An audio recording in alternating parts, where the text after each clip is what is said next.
Flame on. How's everybody doing tonight? I'm here with my co-host Nick Lenz and a guest on the channel, Robert. How y'all doing, gentlemen? Hey, what up? I'm doing good. And today we're a little late to the party, but we're gonna go ahead and review November 2025 solicitations. Now, full disclosure, this stream has been delayed for about a month and a half now. I'm gonna be completely getting Yeah, ready for the we've all been busy. Now, what I'm going to say is a little bit of a bit of a joke, and I'll make sure we stay on topic. Yeah, so true. That way, maybe we can get through December too. Hopefully. But all right. I got. Hold on. That's the league website. Okay. yeah, I know that right now, anyways, there has been the DC KO storyline that has been the talk of the when it comes to DC Comic Con. That is like the biggest talk right now is that and what's going on Absolute Batman. Yep. But I'll say this with I've been enjoying KO so far. I know it's getting some people riled up about how some characters are going down like punks, but the whole point of this is they're supposed to drop like flies. Yeah, I'm also a little behind on current comic books. Like I've been hearing about them, I just not been reading them personally. It's not because I'm not interested, because I have other stuff I'm watching right now. I may not get time to, but I will eventually get to reading them. Right. So, Now, I'm just reacting to, and I love that cover for DCKO number 2. That is an amazing cover. Oh yeah, and most of that actually does happen. I see Superman. I think that's Doomsday behind him, and I can't tell. Oh no, that should be Lobo roided up. It just behind the plane. I think that's Doomsday. Actually, that's the Doomsday. That's a time trapper. That's technically Doomsday time trapper. You think that one? Yeah, but one of the variants does feature Lobo. Right. Yeah. Well, the main cover has Lobo. Yeah, but I think that wasn't the main cover. We just first saw was that was a variant. That was a variant. Yeah.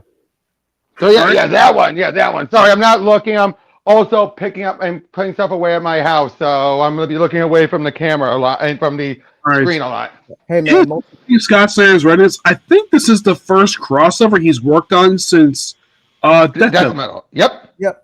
Since Death Metal. He was a writing consultant. 5 years ago that was? Thereabouts, yeah, and then he only came back with Absolute. Yeah, which has been killing the sales. Yep, to the point where they've made it very clear it ain't going anywhere. You hear that, Marvel? It's not going anywhere. Scrub J, I just saw something on that cover. It's Power Girl versus Timeless Tony Storm from AEW. I just saw her a couple weeks ago on TV, basically tearing up in blood and guts. Oh my gosh, that was a bloody match. Like half the women in the match were bleeding like crazy. Like Sky Blue was the first one to bleed, and if you see her like within 5 minutes of the match, she is covered in blood. Tony stuff does bleed. She comes like the Joker. And the reason why she dresses like this is because it's a nod to like golden age wrestlers like the 50s. Mm-hmm. So true. Cool. And because they're on Warner Brothers, that means that at one point they had Warner Brothers announced by the host of Turner Classic Movies for one of her matches. This was, I think, a couple years ago. It was, and she's probably by far of all the wrestlers for AEW, she's one of the most popular ones. Now she's in a tag team with me. The Timeless Love Bombs. Right. Whether implied to be in a lesbian relationship, well, in the case of Toni Storm herself, she's bisexual, so it's perfectly fine. Despite the fact she's married to Juice Robinson. Wait, James Robinson from really? No, Juice Robinson. That is sorry. The way that you said it a little fast. I thought I heard James Robinson. Yeah, Juice, and you see him like if anyone sees the guy on TV, it's like, you lucky bastard. To be fair, a lot of these releases have already released, if not about to be released, with the last comic release of the month. Right. Let that be known going forward. We're not going to. Some of them we've already read already, but we will not spoil them. Mm-hmm. Yeah. Also, DC did sponsor the most recent AEW pay-per-view Full Gear. Nice. Right. I thought that was an interesting idea. First time I could think of they've ever sponsored a wrestling pay-per-view before. And I've not watched the whole thing, but I heard it was really good. And the main event was only 15 minutes, not 20 plus minutes. Ooh, I love that cover for Superman 32. Oh, yep, that was a good issue. I'll eventually read it. Okay, now that is not actually. I think is it Action or is that House of L? That one. Let me look. Hold on. Let me look. Go back to it. This one right here, the one showing the things right now, the one with this. Oh no, that's Action. If Crypto's there, it's Action. Yeah, because we just saw Superman, which I think this is the flashback stuff. Yes. This is the flashback stuff that Wade has been doing. Yeah. Now that I've heard about just League of 13. Now I've heard about this Batman Beyond. Have you heard this actually is Tim Drake in that mask? Yes, as much as I dread the Future's Edge story, I would not be surprised if that ended up being the case. Because although Terry McGinnis, Batman Beyond, the DCU, all of it is a fan favorite, that Future cannot work due to I didn't even know I had that Thanksgiving tagline right there. I didn't even know I still had that. Technically, it is still canon. Technically, they just went from. I actually met Mark Waid recently. These were assigned to him. He didn't pick them. They were assigned to him. So they specifically went with the Tim one, probably because they also want to deal with wrapping up some of the loose ends with that, since that never got resolved because, Doomsday Clock didn't go the way they originally planned. Yeah, I met Wade 10 years ago, just prior to him starting his own little different Avengers, which, despite the fact with his personality, I know his personality is not where I liked on the line, but he was nice to me when I met him. Oh, yeah, same here. Very nice guy. And did you hear about Dan Morris for next year? He's going to do just one comic next year? Yep, and it's going to be with Wade. It's probably going to be this one, just limited, because I've been loving this book. I was thinking the same thing, because, he's been overstretched. He's doing this. He's kind of doing the covers for World's Finest. And I think he's doing like one other comic I could think of. He's doing artwork for it. He's doing the Transformers. He's doing this. He's doing a couple of the other DCKO books. Before we move on, I hate to cut you guys off. I'm sorry. Though I'm glad Wally West is the main focused Flash, Barry's depowering notwithstanding, I'm just not a fan of this costume. I'm sorry. Yeah, I'm not sure. Like, I do not remember the reason why his costume was changed in the story. They just changed it because. Yeah, like there was one of those cases where they never gave an explanation. He just decided to change it. Yeah, and look at Wonder Woman's costume. Can you believe that costume she's wearing now for 9 years? Yep. And it has not changed. Yes, yeah. I think this is her rebirth design. They had no reason to change it. Yeah, really, not really. Then again, post-crisis, what lasted a long time. So yeah. I think Aquaman still has rebirth design too. Because I think the only thing they changed from his New 52 to his rebirth, they got rid of the collar. Something like that. Now this tie-in focusing on Bart. I'm not again. A lot of these November releases have already passed, so we're not going to spoil them. But I will say this: I'm actually glad Bart has actually got a little bit of attention. Well, what do you expect? Wade created the guy. Yes. Is that one of the Legionnaires on the cover of that one? Yes, they're dealing with the Dark Legion in the story. I think it's Colossal Boy. I think so. I want to say so. He's the only one with that look on him because he's. I think as far as I think he's the only member of the Legion who actually go giant size. Yep. He is the only one to go giant size. Yes. I appreciate them having Christopher Cantwell doing the co-writing for this book because the guy, in my honest opinion, is great at writing comic books because any comic I've read by him is always amazing. Love that Starfire cover. It's amazing. Don't get me wrong, the art is fantastic, and I would not be surprised that Cantwell's hit and miss, though. I gotta be honest. Did you like his Iron Man work? Not really. Layman, I'm gonna be honest. Layman is a mixed bag. He's growing into his own with DC. I'm not gonna take. Layman? Yeah, we're on Titans now. Okay, Yeah. sorry. Remember, I'm looking away. Layman, did I tell you guys my story with Layman? Sure. Okay, I've always said time and again for so many years, if someone blocks me, I don't hold it against them. The only thing that will get me to drop a person's comic is if they've ever been at me personally. Layman is the only one on that list. Really? On What? Facebook years ago, he treated me like garbage when all I asked was, why are there some creators who treat fans like that? And he basically tore into me. I never met So, John Heyman, but so I have no opinion on the matter. but here's the thing though, I've still been buying the last two books he's done. Titans, because it was they were saying it was needed for what was going on, kind of has. And beforehand, Suicide Squad kills Arkham, but I only got that for the codes. Yes. I know that prior to this, his last ongoing work done was Detective. Yeah, Layman. Oh yeah, that was long ago. That was before everything happened. Yeah, Yeah, I'm that was not sure exactly what took it so much time off between that and this. He did Chew. Oh, okay, that's the reason That's why. why he left to do Chew. And that was a good comic. Mm-hmm. Yeah, I agree. It was pretty. It was decent. I mean, I'm not gonna say it's a number one seller. Yeah, but- Absolute Superman. I don't think this one released in. I think Absolute Batman's released in recently. And Wonder Woman. Oh, annual, yes. Yeah, Superman. Absolute Superman is monthly, and it was released November the 5th. They usually release I it don't think early. this one was released annual, but I know that Wonder Woman, Batman released annuals.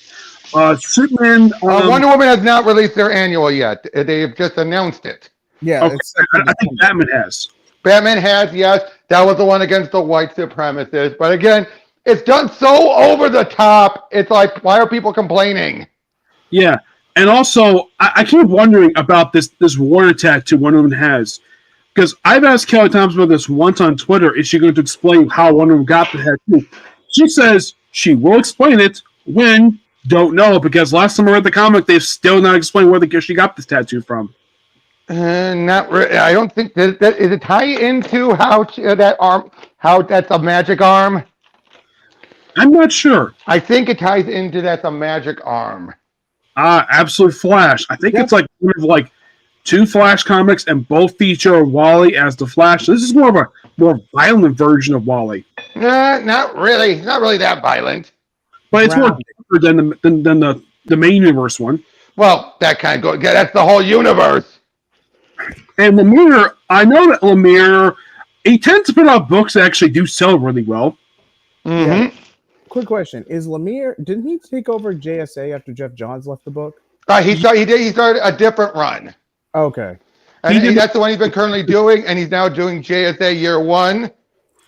Okay, synergy with Mr. Terrific from the Superman movie. Okay, that makes sense. Yeah. Yep. And funny thing enough, Mark Waid told me that was they just finished the fourth issue of New History of the DC Universe hadn't even come out yet, and Lemire was already throwing contradictions in. Really? But just to make this clear, as Waid himself put it best, the whole point of this book is to give structure it's meant for the writers first, readers second, and it's meant to give a foundation, something to be chiseling away. This is not a house of cards where you make one thing up. Oh, none of it matters. No. It's a matter of, okay, here's the slab of marble. If you want to chip away at it, chip away. Yeah, here's an absolute brilliance by Alan Ewing. This has been interesting so far for what issues I've read of it. It's not a terrible book per se, but it's been interesting. I'll be honest, in the recent issue, not a fan of Renee Montoya in this one. Yeah, also, let's focus on Joe Mellon, the Frontierlands, which is interesting. And now, this is one lantern I do not have a problem with. I think no one's issue with this lantern at all. I've heard no negative stuff said by her at all, because everything, a lot of stuff related to the character was done by her original creator, like her being bisexual, which, okay, original. If it's the original creator doing it, fine. If it's another creator outing years later as someone that is like this, that's stupid. I agree. It's just like how Dreamer is trans, and it's like that's one. So's her actress. Two, well, they brought her over. Yes, from I think Supergirl. Yep.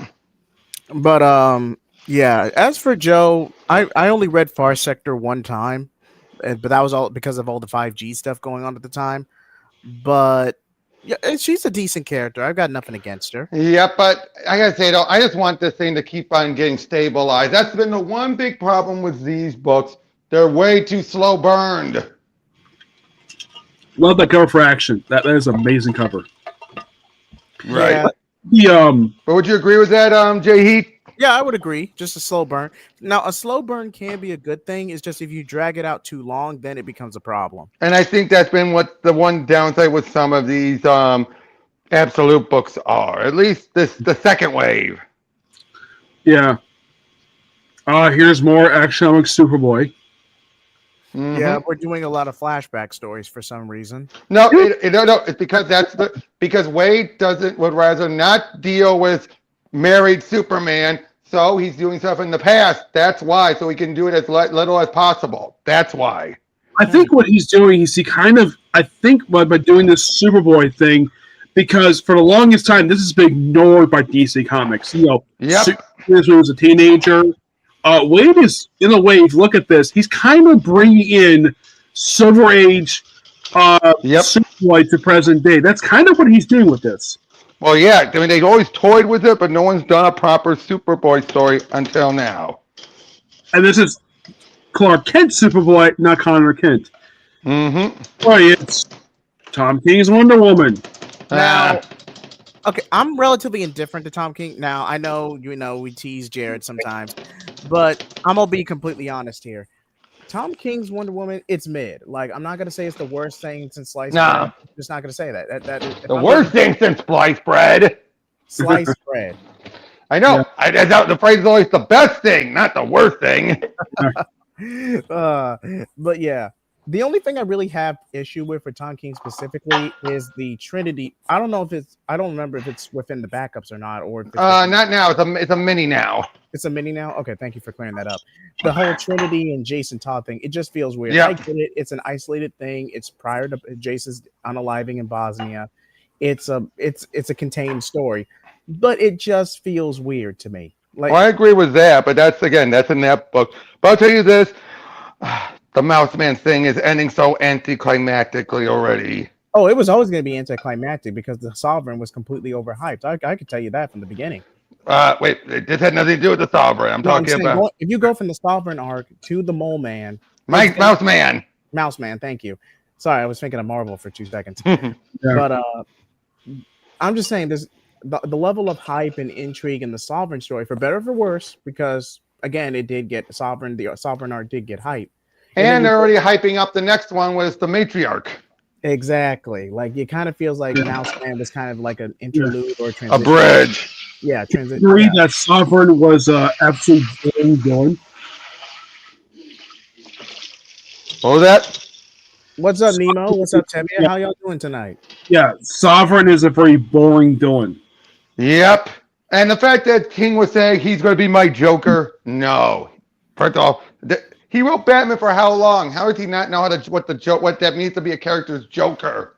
I think he wrote Batman for what was about 4 years. He wrote Batman. Yeah, and again, double monthly. You think he would understand about the Joker? Oh, Jay Heath, I did see online when they're finally going to release the last story arc that's publishing for Volume 2, Hush 2. Apparently, it's not going to come out until July. March. Here. No, I thought it was March. That's on Amazon. July. That's DCKO. DCKO is going to last till March of next year. Oh. And we got another guest on the channel. Welcome, Movie Theater King, to the show. How you doing, buddy? Hello? Movie Theater, can you hear us? Hello? Maybe he's not technical difficulties. Yeah, well, Yeah. Okay, we're gonna go ahead and move on. Movie Theater, just let us know when you can hear us. Yeah. But yeah, as I was saying, Mouse Man, he's a throwback deep cut villain, but I'm just not interested in the story. I think he's Silver Age, if I'm not mistaken. Yes, or pre-Christ at the very least. Yes, because it's like I get the fact writers are fans of Silver Age comics, but sometimes they bring in stuff that just makes no freaking sense at all. And there's nothing wrong with Mm-hmm. modernizing Silver Age stories, but a lot of Silver Age stories were very wacky and campy, and they don't Jeff even have. Johns makes it work, and Yeah, King has never been a Jeff Johns. Never. Um, no, here's a question: does Grant Morrison make it work? Yes. yes. Hell Well, yeah. if we're talking Batman and Batman Incorporated specifically, yes, Spinning has off from the Batman of Many Nations. Yeah. yeah. Morrison is very hit or miss depending on which If you're aspect. talking about Talia again, dude, you already know my stance on why I don't mind what he did. Oh, look, it's the final issue of Trinity, which I think this is out now. No, actually, no, it got bumped. Why did it get bumped for? Was Tom King? No, no one knows why there was a delay, but the final issue, well, at least there's a solicitation, but it doesn't come out until next month. Yeah, it got delayed. Yes, ask if you. Yeah, I think you're in movie theater, King. Okay, movie theater king, can you hear us? Hello, hello. Yeah. Oh yes, you are in. You are live right now. Your mic is muted. Yeah. Check your mic. Yeah. You ever notice this year that DC's only acts maybe like a few titles, but Marvel's cancel like a lot? Well, yeah, because Marvel just splurges everything out all the time. They don't care. They just want to be, because they know it's the only way to keep themselves number one is by having we may not be in the top 10, but you add up all of our books together, we're still number one. Oh, look, it's Sophie Campbell's Supergirl. Oh, been loving that book. A lot of deep cuts in this run, not gonna lie. Oh, yeah, big one. The fact they even brought back the new 52 Cyborg Superman. Not a fan, but I thought he died in the previous line for no, Supergirl. no, it's a hallucination, or she's having a nightmare image of it. Yeah. But here's my guess. You know what? I realized here's how you can have it be. It's the reanimated corpse after her father died during New Krypton. That's my theory. Yeah. This looks like a. Oh, this is Dan Slott's. Superman Unlimited. Oh, I've been enjoying that book. It's surprisingly decent, not gonna lie. It's definitely a different character that he's written because people think, oh, this is a guy who only wrote Spider-Man in the past decade. At least he's doing something different for a change. Hey, remember, he gave us some pretty deep characters like Aaron Cash or Humpty Dumpty or the Great White Shark or Jane Doe. Yeah. In Arkham. And his She-Hulk run. I think I read online this might be the last issue of New Gods. Yeah, Yep. definitely got Of this volume. This is actually going to be the end of the first act. Yes, I did hear something that he apparently said online. This is supposed to be 30 issues. But they don't want to be like Detective, where people are just like, end it. Yeah, and here's Aquaman. I can tell that's Mira on the cover. She looks gorgeous on the cover. Seriously, I can't recommend this comic enough. It is surprisingly good. Aquaman was shelved. Oh yes. Aquaman was shelved for pretty much most of Infinite Frontier, if not all of it. And Jeremy Adams brought him right back as if nothing happened.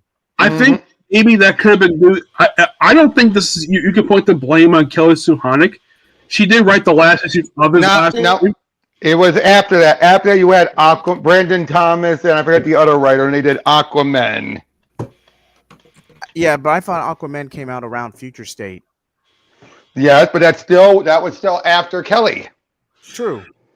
So I'm saying that was what was in between. Because for some reason, some people are blaming her for the ending of Aquaman. No, she is not the reason why. I highly that you can put the blame on her. I think maybe the reason why the end of the book after 65 issues, this is my personal theory, I think at the time that the book probably took a dip in sales. Yep. And DC probably didn't like that. So and it could have been a little bit because of her. Yeah, and people call a thing like, oh, because she put stuff that she believes in the comic. I've read her issue she wrote for the comic. I mean, hey, she gave her Andy. Yeah, she got Andy. She got Aquaman married finally after Dan basically dangled this for like 2 years. Well, he wanted to. I've met the man. He wanted to. Blame editorial. Yeah. But at least they finally keep it Sponcom or something. It is, of course, the people forget the fact that Aquaman did have a son with Mira, which post crisis they could ignore that. I gotta say, in Justice League Unlimited, that one scene where you see the Peter David Aquaman looking around, remembers his son, then sees Andy, and even says, "Well, nice to know I've made it this long." I asked Mark Way, and he said, and I asked him, "Was this meant to be a Peter David tribute?" He said, "Not initially, but as he wrote it, it did." Yeah, and this right here, I love that. This comic I have not read. I think It's all right. It is an interesting idea to have Red Tornado have his own team. And he's also kind of going a little nuts. Yes, having Simon Boss team is interesting because at least Sada the Mod is doing something with the character. One at a time, gentlemen. The Green Lantern books are still doing stuff with him too. Yeah, but not much. What is? And here's the lamp is interesting. Cheetah, oh my gosh, let me Cheetah's skinny. Yep, that's Nicole Scott. What do you expect?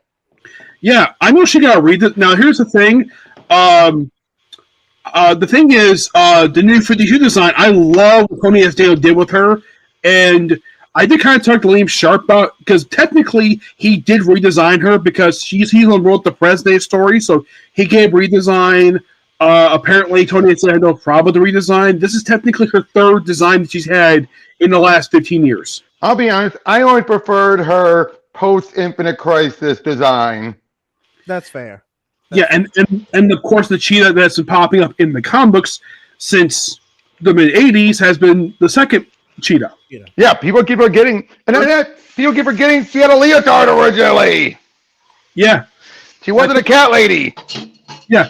I think wasn't the cat lady done during Wonderworld Unleashed? Possibly. I think it may have been Perez who basically came with the idea of having Cheetah go around look like she's butt naked. I think that may have been Perez's idea for her to do that. Maybe. This looks like Green Lantern, Green Arrow. Yes. That's an issue of Green Lantern, came out recently. Really good. Now, I did appreciate the Chris Condon run for what it was. I'm just not a fan of the hood. I'm sorry. It just feels too Arrowverse to me. Yes, I did see also that the current volume is ending issue 31. Yep. Yes, 31, which is interesting because the last volume ended after 50 issues. I think this is probably by far, out of all the ongoing Green Lantern, this recent volume is probably the shortest. Nope. Brightest Days. Green Arrow would have been the shortest.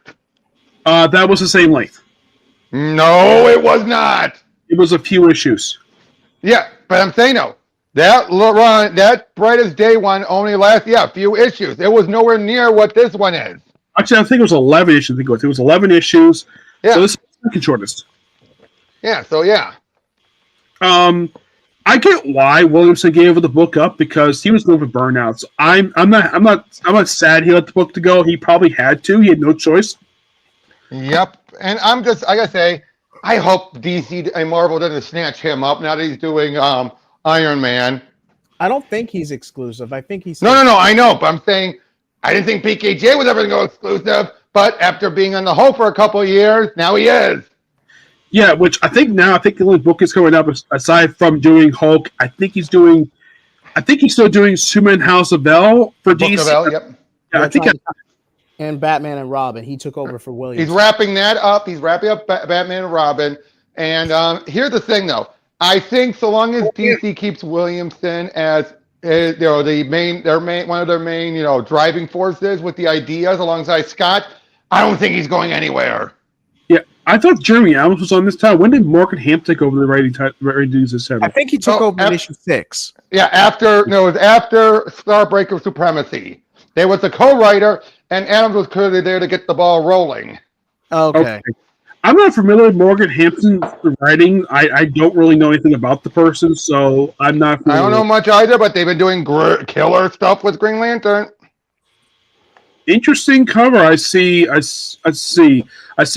I see Joe, Guy, Jessica, Simon, Teen Lantern, and I want to say that's John in the middle.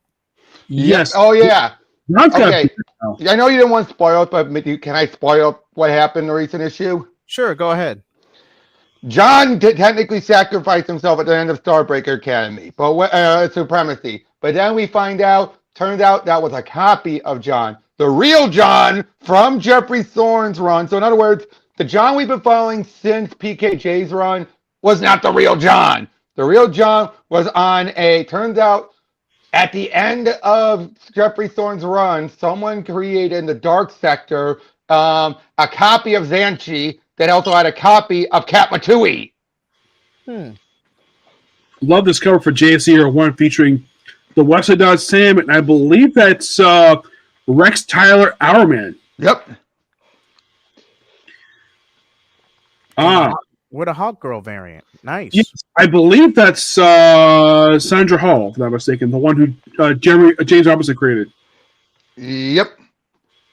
That's not Sandra, that's Kendrick's. No, Kendra. Kendra was the one that Rain Robinson created. Okay. I think that one is what we're seeing now in comics. They've not currently, yeah. And here's looks like to be the penultimate issue of Green Arrow. Do you think the reason why the book is ending because the sales are slipping the book? Yep. Yep. The biggest factor, hands down. They actually did say that. It was stated it was low sales.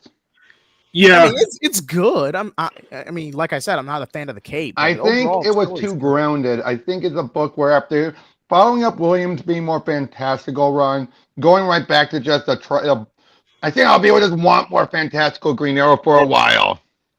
Yeah, I'm surprised they picked a writer no one ever heard of before. I would have picked someone known to write Green Arrow. Yep, Book of Eldo. I'm really liking that. If this is going to be PKJ's DC Swan Song, couldn't think of anything better. Yeah, love that cover. Hold on, what something? I think that cover you showed before. I think that was Mike Aldred's cover. Hold on, Godzilla. Yeah, Superman. Right there underneath the description. Yeah, that's the variant. That's the variant. Okay, isn't that Mike Aldred as the cover? Kind of looks like it. That looks like Brainiac over the Fortress of Solitude. It is. Mm-hmm. Interesting to go in with the. I think that was the Christopher Donner design of the Fortress of Solitude. Yep. Ooh, love the Godzilla cover. It's awesome. Godzilla in Ghidorah. I know that. I think that the Godzilla in this book. I think that's a legendary Godzilla, and I think King Ghidorah. I think that's legendary. I don't think it's. These are all legendary. That's the legendary logo when you have the book. And it's specifically the Monsterverse version, whereas Marvel has the more traditional version. Yeah. Did you notice how big he was in the movie when he appeared? Oh my God, he was huge. He was bigger than Tony designed him. Like, I'll be honest. You know what? I'll say this. Monsterverse is my favorite King Ghidorah, but you want to know what my second favorite is? Which one? Rebirth of Mothra 3. Really? That, because when you really see about it, that's pretty much the Monsterverse version. He has a healing factor. He's insidious. He's an alien invader. He's not under mind control. And he's evil. Yeah. And this looks like Christmas anthology. Red Tornado with my uncle and Santa. Yeah. Heavy Ghost, her granddaughter's not appeared in the comics in the last decade. She appeared in Doomsday Clock. Cyclone. She's not done anything since then. Not in Doomsday Clock, no. What have you been thinking about Kryptonite Spectrum? I have not read it yet, so I don't have opinion on it. This looks like, the way it's on the cover, it looks like an old Golden Age style comic. Yep, it's meant to be, and this is the guy who's done Ice Cream Man. Okay. Interesting cover, that one. Oh, this is a reprint for just... the facsimiles. Yeah, that's the first time that they did a crossover. Crisis on Multiple Earths. Yeah, like it was in the 80s. That was Gardner Fox did that comic. Mm-hmm. That's in the 80s. Karat Shoulder of the Road. I'm not familiar with this comic. Children of the Round Table. This is a recent title. Tom Taylor. Yeah, just the little OC characters, not tied into anything. Oh, I love this cover here. This is clear. Yeah. I'm sure that the artist is a big fan of Akira. I have not seen Akira. I know the cover. Oh, that's Tiny Titans. Wait, you've never watched Akira? Nope. That's our next movie special. After Deadpool and Wolverine, that is our next movie special. I'm planning it now. I'll find a way to watch it. Yeah, this is Tiny Titans.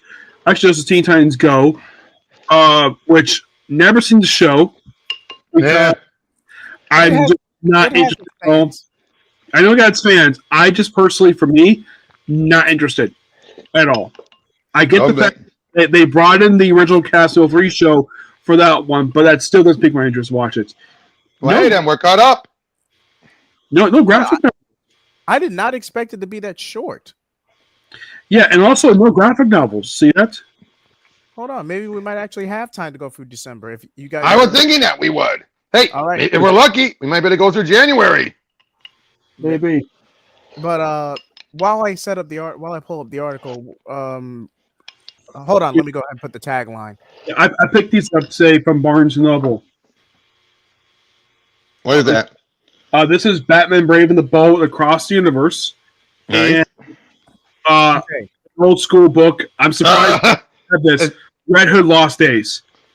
Oh boy, that book. Ugh. Now, at this point, when you see this tagline, we're going to go into spoilers, which means we're going to talk about the comics that came out this month, all of November, what we thought about it. Kind of as a little segue while I pull up the article. So, I thought most of the books this month were pretty good. No one wants to go in detail? Yeah, I haven't read them yet, sadly, but I probably will eventually read them. It just I'm trying to catch up other stuff. So, I went over the Green Lantern book. They do look interesting to read. That's my honest truth matter. Mm-hmm. Fair enough. Okay, let me just go ahead and pull up the December solicitations, and Yeah. I'll be right back. Yeah, if we're lucky, maybe we can do January. That's possible. Wait, the January solicitations are out too? Jeez. They've been out for a while. Yeah. My next anime I'm hoping to get into, there's a few anime I really want to get started. Next Breaking Toku. One is going to be the second season of Slayers. Slayers next. I'm ready to watch. Slayers. Yep, Lena Embers. I actually saw Lisa Ortiz 2 minutes ago. Shogexpo. Awesome. Nice. I got a picture with her. I'll send you a DM on Twitter about I it. gotta show you guys my new intros I got. I got one from Phil Lamar, and Nicole Sullivan did another one. Isn't Phil Lamar a cartoon voice actor? Yeah, I had voice actors do that. And get this. Okay, you guys are gonna love this. I actually saw a underground history in the making. Phil Lamar met Dennis Cowan, the co-creator of Static, for the first time. Really? Yep. And it wasn't a big thing. You just walked over and met him. I was right there when it happened. I didn't take a picture because I wanted to be polite. But yeah, they never met. Really? He met Dwayne. They both have worked with Dwayne on their own, but the two have never met until now. Yeah, I've met somebody who actually knew Dwayne McDuffie as a kid. Ron Wilson. Oh, I met him a year before he died. I never met Dwayne McDuffie. I would have loved to meet the guy because I love the SAG cartoon. Because I know I heard he was consultant on the cartoon. He was the producer. He was a consultant because he was working JLU at the time when that show was coming out. Oh, he was the showrunner on it. Yeah. All Yeah, right. he was consultant. Because I think he was trying to because he's credited for creating the character, but he wasn't exclusively working on the show because he's doing Justice League at that point. He even wrote some episodes of Justice League. I don't think he wrote any episodes for Static. I remember. Before we move forward, Movie Theater King, do you want to test before we keep going? Hold on, let me take this off. See if we can change his logo to a shark. Nice. He still says muted.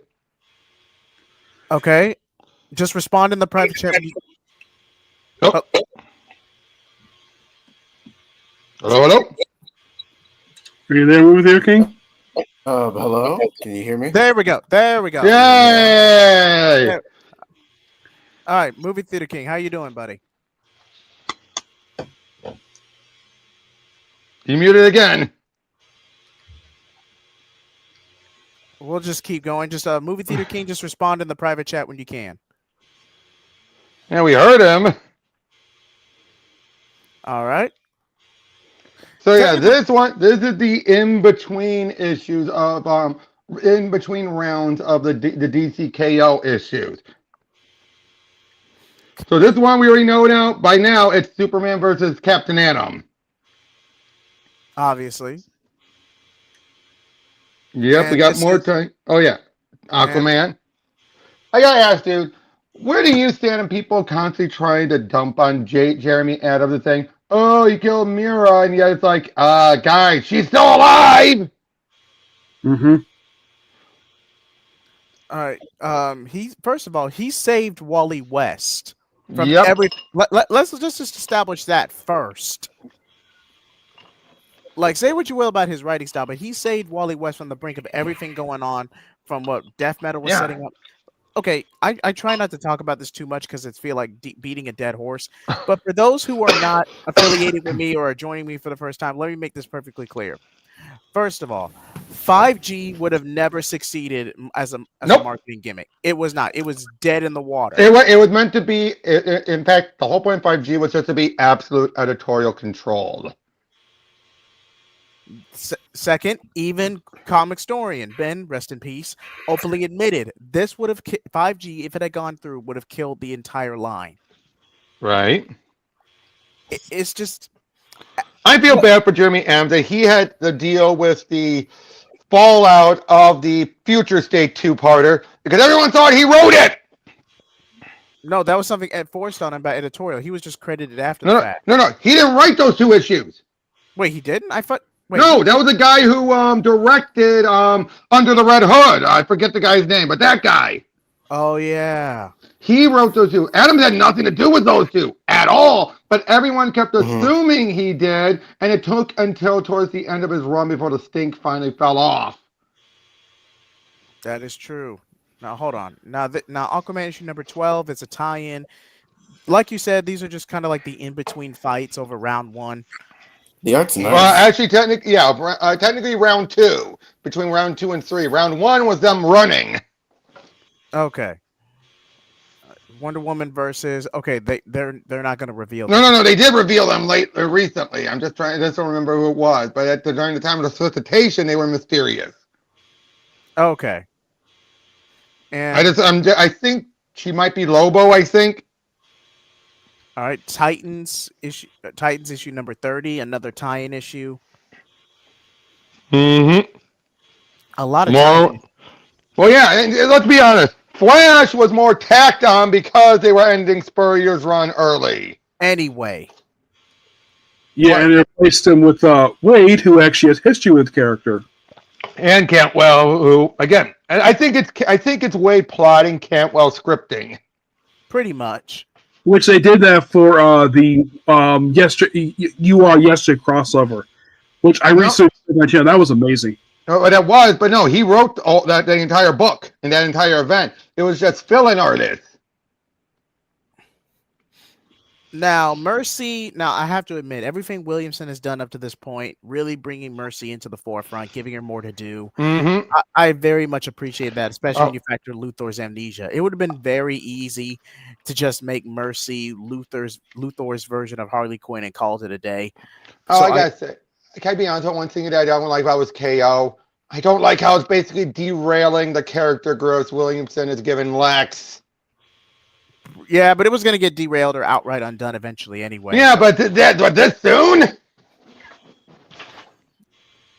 All right, and now we got Superman versus the Legion. Oh, I gotta say it. We got Lois as Superwoman again. Yay! And Neuron versus Superman Blue. At least Yep. I think that's Neuron. Yep, that's Neuron. And I gotta say, I love this terrific 10s. These plucked out from different points in time heroes. Now, Tevia, remember, we're trying to be proficient. We're trying to stay on topic. Save the rants to the end. Can you agree to that? Yep, we'll do. All right. Mm-hmm. Want to establish that now. Everyone else okay with that, gentlemen? Yep. Yeah.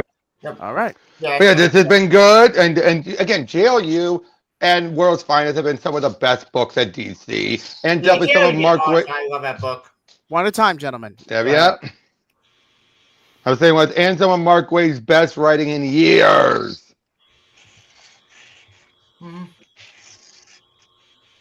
And these variant covers are just spotless. We even got wait, is this a Justice Gang variant or is that? I think, yeah, it is. It is. I can tell because guy looks like a Nathilian.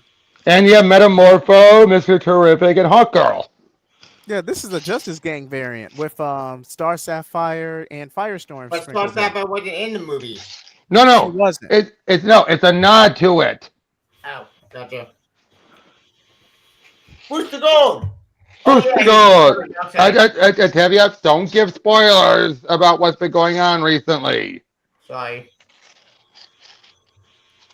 Wait, okay, none of these have been released for December yet. You want to just No. I'm talking. Okay. Dark Side is in control. Is actually either inside or disguised as Booster.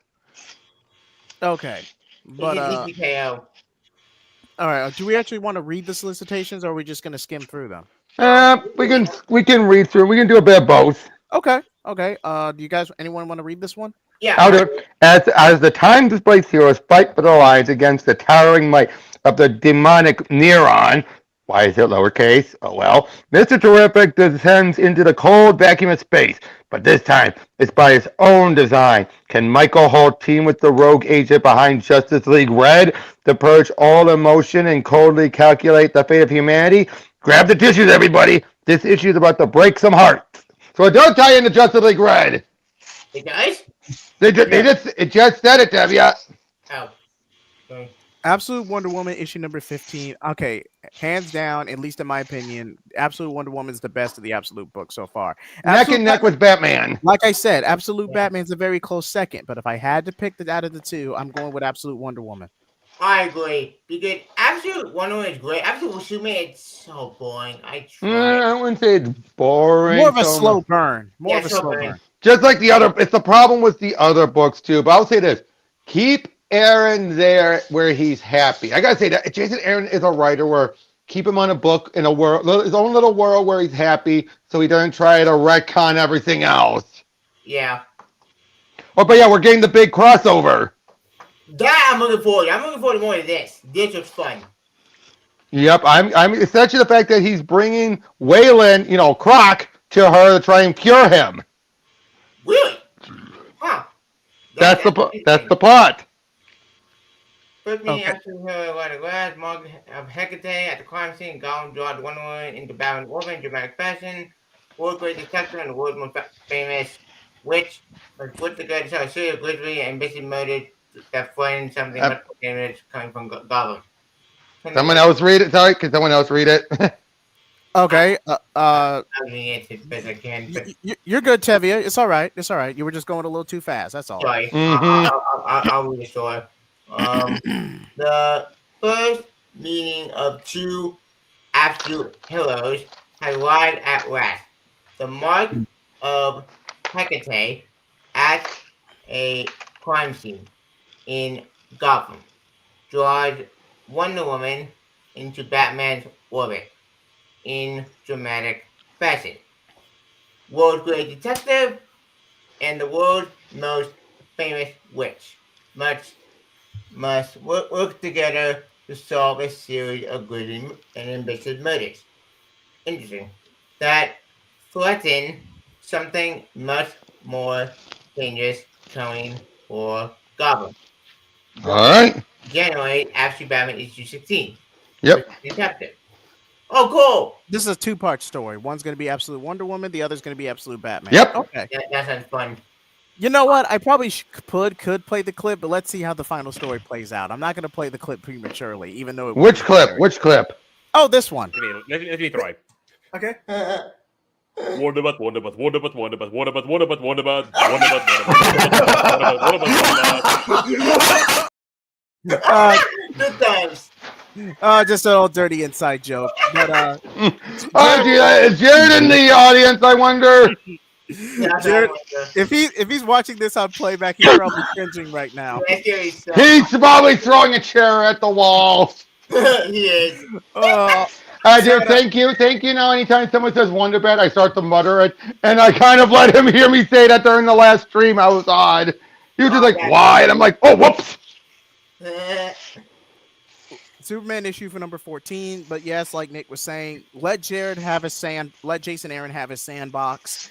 Just because the moment you let him go off, you try to rein him in editorially, he's just gonna make retcons to make it work. It's not fun for anybody. Yep, that's what I'm saying. Keep it that the absolute universe lets him have his fun. Otherwise, look what happened with him on Avengers. Oh yeah, crash and burn. Uh-huh. Trying to make Thor's mommy beat Phoenix. That was weird. Looks like I think that's absolute Superman versus looks like Ra's al Ghul. Yep. That is- I keep on thinking it's Vandal Savage, but no, it's Race. That's race. Yeah, It looks like Vandal, though, doesn't it? A classic Batman villain in this title. Oh, I think that's the whole twist of it. It's like, hey, it's its own world. Who says he has to be a Batman villain? Yeah, because in Absolute Batman he's fighting Well, he's fighting. No, he is fighting his Rose, but that doesn't mean that Aaron is beholden to it. that is true, yeah. Absolute Flash has been very interesting. I don't know what's happening right now, but it's very interesting story. Yeah, it's very interesting, but it's not the greatest either. Yeah, it's not bad. I'll give it credit. It's a different one with Flash. But for the fastest man alive, it's such a slow burn. Agreed. It started off strong, but then going slow. At the point, like, this is a point late. Yeah, it's like they're spinning their wheels until we get to the everything else catches up. Same with Green Lantern. It feels like, you know what vibes I'm getting? I'm getting Ultimate Spider-Man vibes. Which one? The old one? Oh, the original, the Bendis one. Mm-hmm. Oh, that one. Yeah. Where where it's like, can we get to the point? Yeah, I agree with this. Do you guys getting that vibe at all from both Absolute Flash and Green Lantern? Absolute Green Lantern, especially. I mean, what started as a slow burn, and now again they started a completely different pacing. It got the Trinity out the way. They're just. If I had to actually say which book is the weakest, I would have to in the Absolute line. I would have Martian Manhunter. Yeah, Absolute Martian Manhunter. Yeah, Martian Manhunter is the weakest by far. But that's I'll what be Martian over Manhunter.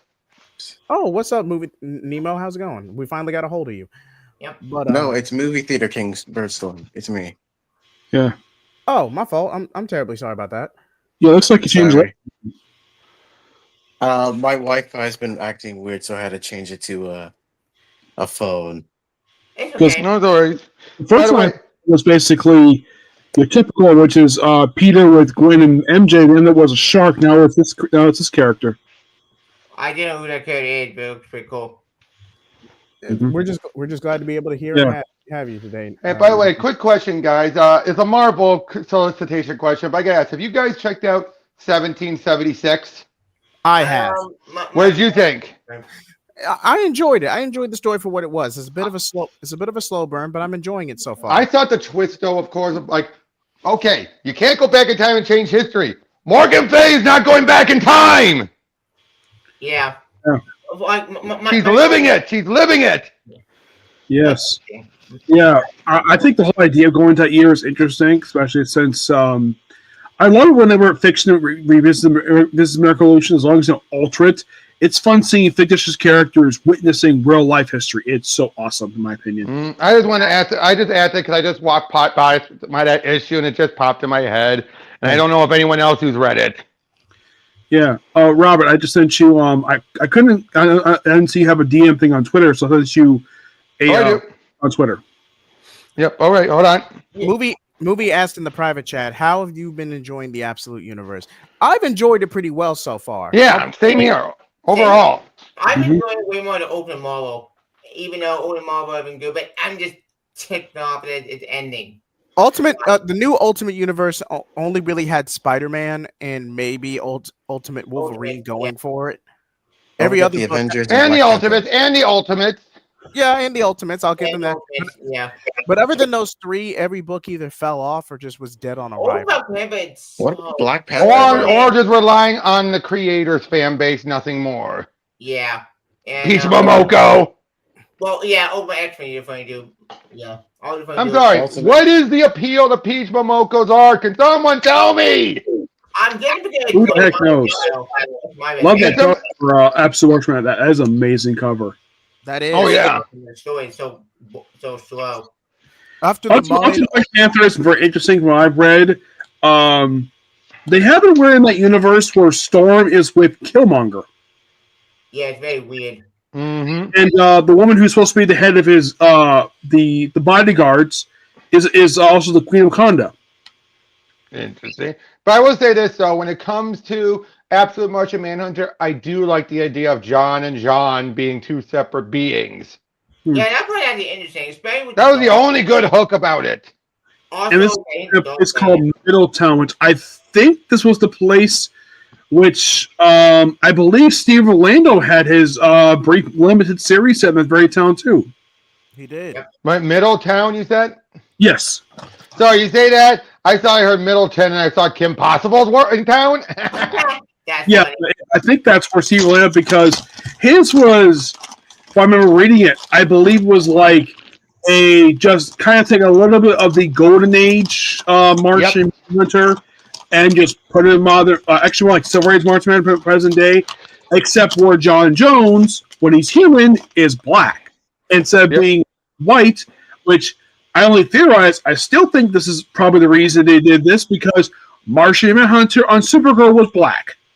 I will say this. That's one of the few books where Riley Rossmo's artwork being so weird and wacky works. Another book where its artwork worked, Wesley Dodd Sandman. That too, and Batman in the Shadow. Yes. His book But Harley and Harley kind of worked, kind of, not quite. I did enjoy his arc in that book. I did not know the reason why he left that book. I've never asked him the reason why. Robin. That Robin book was awful. Yeah, no. Didn't he leave Harley Quinn to do Robin? Yes, he did the first 6 issues, and he was pulled from title. My guess is because of the reputation, because this book was getting so much hate online. It's in my every time when I reviewed the Who trades that came up for this series, I call it Tim Drake Robin Volume 1, aka garbage, because that's what the book was. It was pure garbage. It was. Okay, let's actually break this down. Okay, they're actually returning to the Fitz Martin run. That's what they're alluding to. Yep. Second of all, the creative team was a complete mismatch. You had Megan Fitzmartin, who's not the best writer in the world, but she's decent. And then you had the artist who technically worked on Harley Quinn, who in his style is mostly zany and chaotic. Now, for someone, let's say, not Deadman, what's that on JSA hero that puts people, the Sandman, thank you. Yes. For the Sandman comic, his art was actually pretty good because it worked well with his style. Same with Batman Shadow. That is also true. But for Tim Drake Robin, it was a complete mismatch and the art was all over the place. And Fitzmartin, there's a reason this book got canned after 10 issues, but that book was atrocious. Unfortunately, Fraction is still keeping it Bernard canon. Why? Yeah. Why When I watched that first book, I saw the preview One for at a time, gentlemen. Hey, when I saw the preview for that first issue, I'm like, I love Ryan Reynolds' artwork, but this artwork is garbage. He drew Tim Drake like a woman. Yep, I think that was the point. Why? Because he's gay now. Well, bye, but they're treating him as gay. Yeah, I have in my head. I think a lot of people basically have pointed this out. Though, anytime we see that book or anything Megan Fitzmartin written where Tim Drake is gay, we see it as not canon. We do not acknowledge it as a canon. DC has tried to acknowledge it as canon, but the readers have rejected it. Every single one of them pretty much rejected it, except for maybe like a small 0.5% of accepting as canon. Unfortunately, Matt Fraction has now reconfirmed it in his Batman run. Why? I don't get it. Because to be honest, Fraction shares that kind of mindset as Fitzmartin. He's just better at writing things. Figures. Fraction's good stuff. and it also doesn't help that people have been pairing or shipping, as I've been told, Tim and Connor for years. Like it is really messed up. Like it is. It is. But Bernard, let's be honest. Fitzmartin only picked Bernard because she thought it would get Willingham mad, and it didn't do it. No, but yeah, he didn't take the bait. He's better than that. Yeah, but she was so banking on it. You could tell she was banking on it. No, I don't think he gave a damn about it, though. I don't think he cared. Nope. No. He was already well past it. So she thought, oh, he's conservative. Of course he's going to go, blah, blah, blah. But here's the funny thing about Willingham. He took pot shots when people thought he was coming on JSA. People were saying, oh, he's going to probably make Obsidian straight. What did he do at the end, near the end of his run? Obsidian was stuck in an egg form. He broke free and he said, hey, Dad, guess what? I'm cured. I'm not gay anymore. Ah, just kidding. Still gay. Oh, you should have seen the looks on your face. Oh, that's funny. And I'm just like, that's the kind of guy Willingham is. He's the guy who'll be like, is that what they really think about me? Okay, wise guys. Yeah, I know that when people think of Wilhelm, the number one book people think of is Fables. Yep. Yeah, Fables. Now, which Yeah, hold on, go let's ahead. actually ask this question. Which do you guys think is worse? Alan Scott's Green Lantern from the Teen Titans Academy writer or Megan Fitzmartin's Tim Drake Robin? Megan Fitzmartin. Tim Sheridan, at least once the editorial got told him, what the heck are you doing, actually put out, concluded it decently at the end. I have met Tim Sheridan. Yeah, And I have asked him about the whole thing of now the whole thing of Alan Scott being gay. That was not him who wrote that. No, New 52. During no, that was no, even before, even after that, that was Tinian who did it. No, that I got, but it felt like the first 3 issues wasn't even much about him as Green Lantern. It felt like it was about being a gay man in the past, and then here's why it feels like there was a total rewrite shift. Because after issue 1 came out, which is when the first 3 issues would have been in the can, the last 3 issues were massively delayed. That's odd. Why would they do it? Now, Tim Sheridan has spoke to the family who created Alan Scott. Okay. He told me this about Alan Scott out of this gay. They had no problem with it. That's good news. Okay. Yes. All right. I have asked him about that. Who told me Teen Titans Academy, this is according to him, was a better selling Teen Titans title than the previous volume. Gee, Yeah, that's because the Adam Glass run was terrible. The last No, one was Exactly. When Ben Percy wrote it, it was amazing. So tribute. It was. I would argue, Percy's run was a tribute to New Teen Titans from Percy and Perez. It was a love letter to it. Yeah, I'm curious. Now, Ben Percy told me that's why I met him. Why did he leave DC for Marvel? He told me this. DC editor kept screwing him around. Yep, that's what he told me. That's what he told me. And he appreciated the fact that I love his DC work. Like, his Green Arrow work is amazing. I love his Teen Titans book. And the fact I even told him I love his James Bond book he did, Black Box. Yep. What's going to Action Comics? I don't think he did Action. I know he did No, also. he didn't do Action. Benjamin Percy didn't. We did it for November, but we didn't go over December's Action Comics. Yeah. If I remember correctly, he did do He Was Detective. Yes. But between Francis Menaport and Brian Buccellato. Yep. But I was about to say was with Sheridan, like I said, and I would say this: Alan Scott coming out at the way that he handled him coming out as gay, way more respectable than most of the times where they had it be Sheridan actually didn't. Wait, anyone try to talk? Sorry. I'm sorry. I keep on hearing sound like someone was trying to talk. Sorry. No, was that there made Supergirl look like Daphne from Scooby Doo? That's Okay. It's a headband and the red hair. That's why. Oh, sorry. I wasn't looking. I'm not looking at the screen at the moment. What I was saying was, but yeah, with Alan Scott, him being gay and everything, well more respectable. For one, especially Sheridan made it clear towards the end. Made it clear he really convinced himself after dealing with Red Lantern. Oh, it was maybe the ring convinced me to think I was gay, and he had so love for his wife. It just took until later we finally realized, no, I am gay. So he had convinced himself otherwise. I like that. Yeah, that'd be more respectful than the Tender Goblin stuff. The Tender Goblin stuff was just garbage. Yeah. Now, I know that if you see this current Superhero costume, it shows up a little bit of midriff. It's not like the one they have before New 52 relaunch. Wait, what? The midriff, show off her belly. You're talking about Supergirl? Yeah, Supergirl. Yeah. I spoke to Badar about that years ago. He told me this. He was not a fan of that post-Infinite Crisis costume. He did not like it at all. Well, I also met Jamal Igo, and he said that's the reason why he gave her the skort. The shorts underneath the shorts underneath her skirt, because it's just like, why is it putting so much emphasis on the crotch area? Yeah, that's funny. You know that Ian Churchill, I heard he got a lot of flack the way he drew Supergirl when he did that. big time.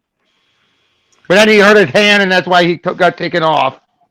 Wait, then the Krypton gentleman is. Wait. What's Superman? I know something from that. Thanks Then to Toyman's kryptonite Toyman chip, Kryptonite. Sorry.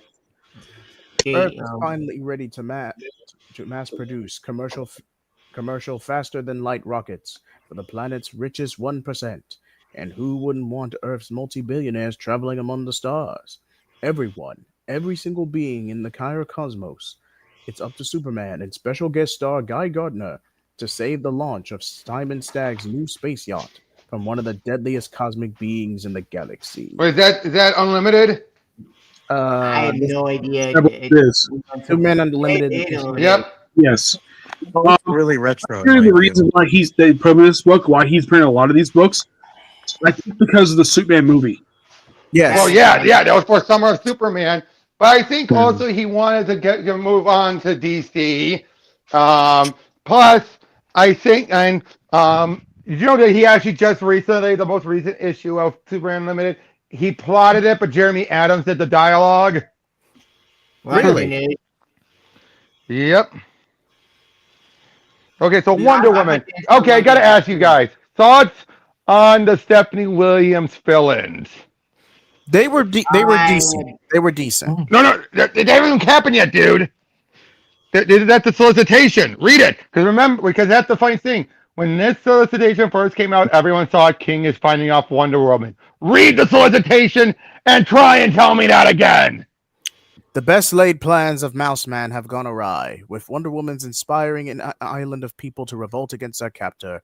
Never mind. Wrong one. Wrong solicitation. Yeah, that's January. That's January's, Robert. So yeah. Oh, look, it's Halloween. I think it's Halloween, the red mask. Isn't it Halloween? No, that's No, that's Red Arrow. That's Red Canary. Red Canary. From Dark Crisis. Which I like her. She's fine, but she hasn't been anything the last couple of years. She's popped up in and out here and there. I haven't read Dead to Be Red. I kind of don't really care what's on the writing.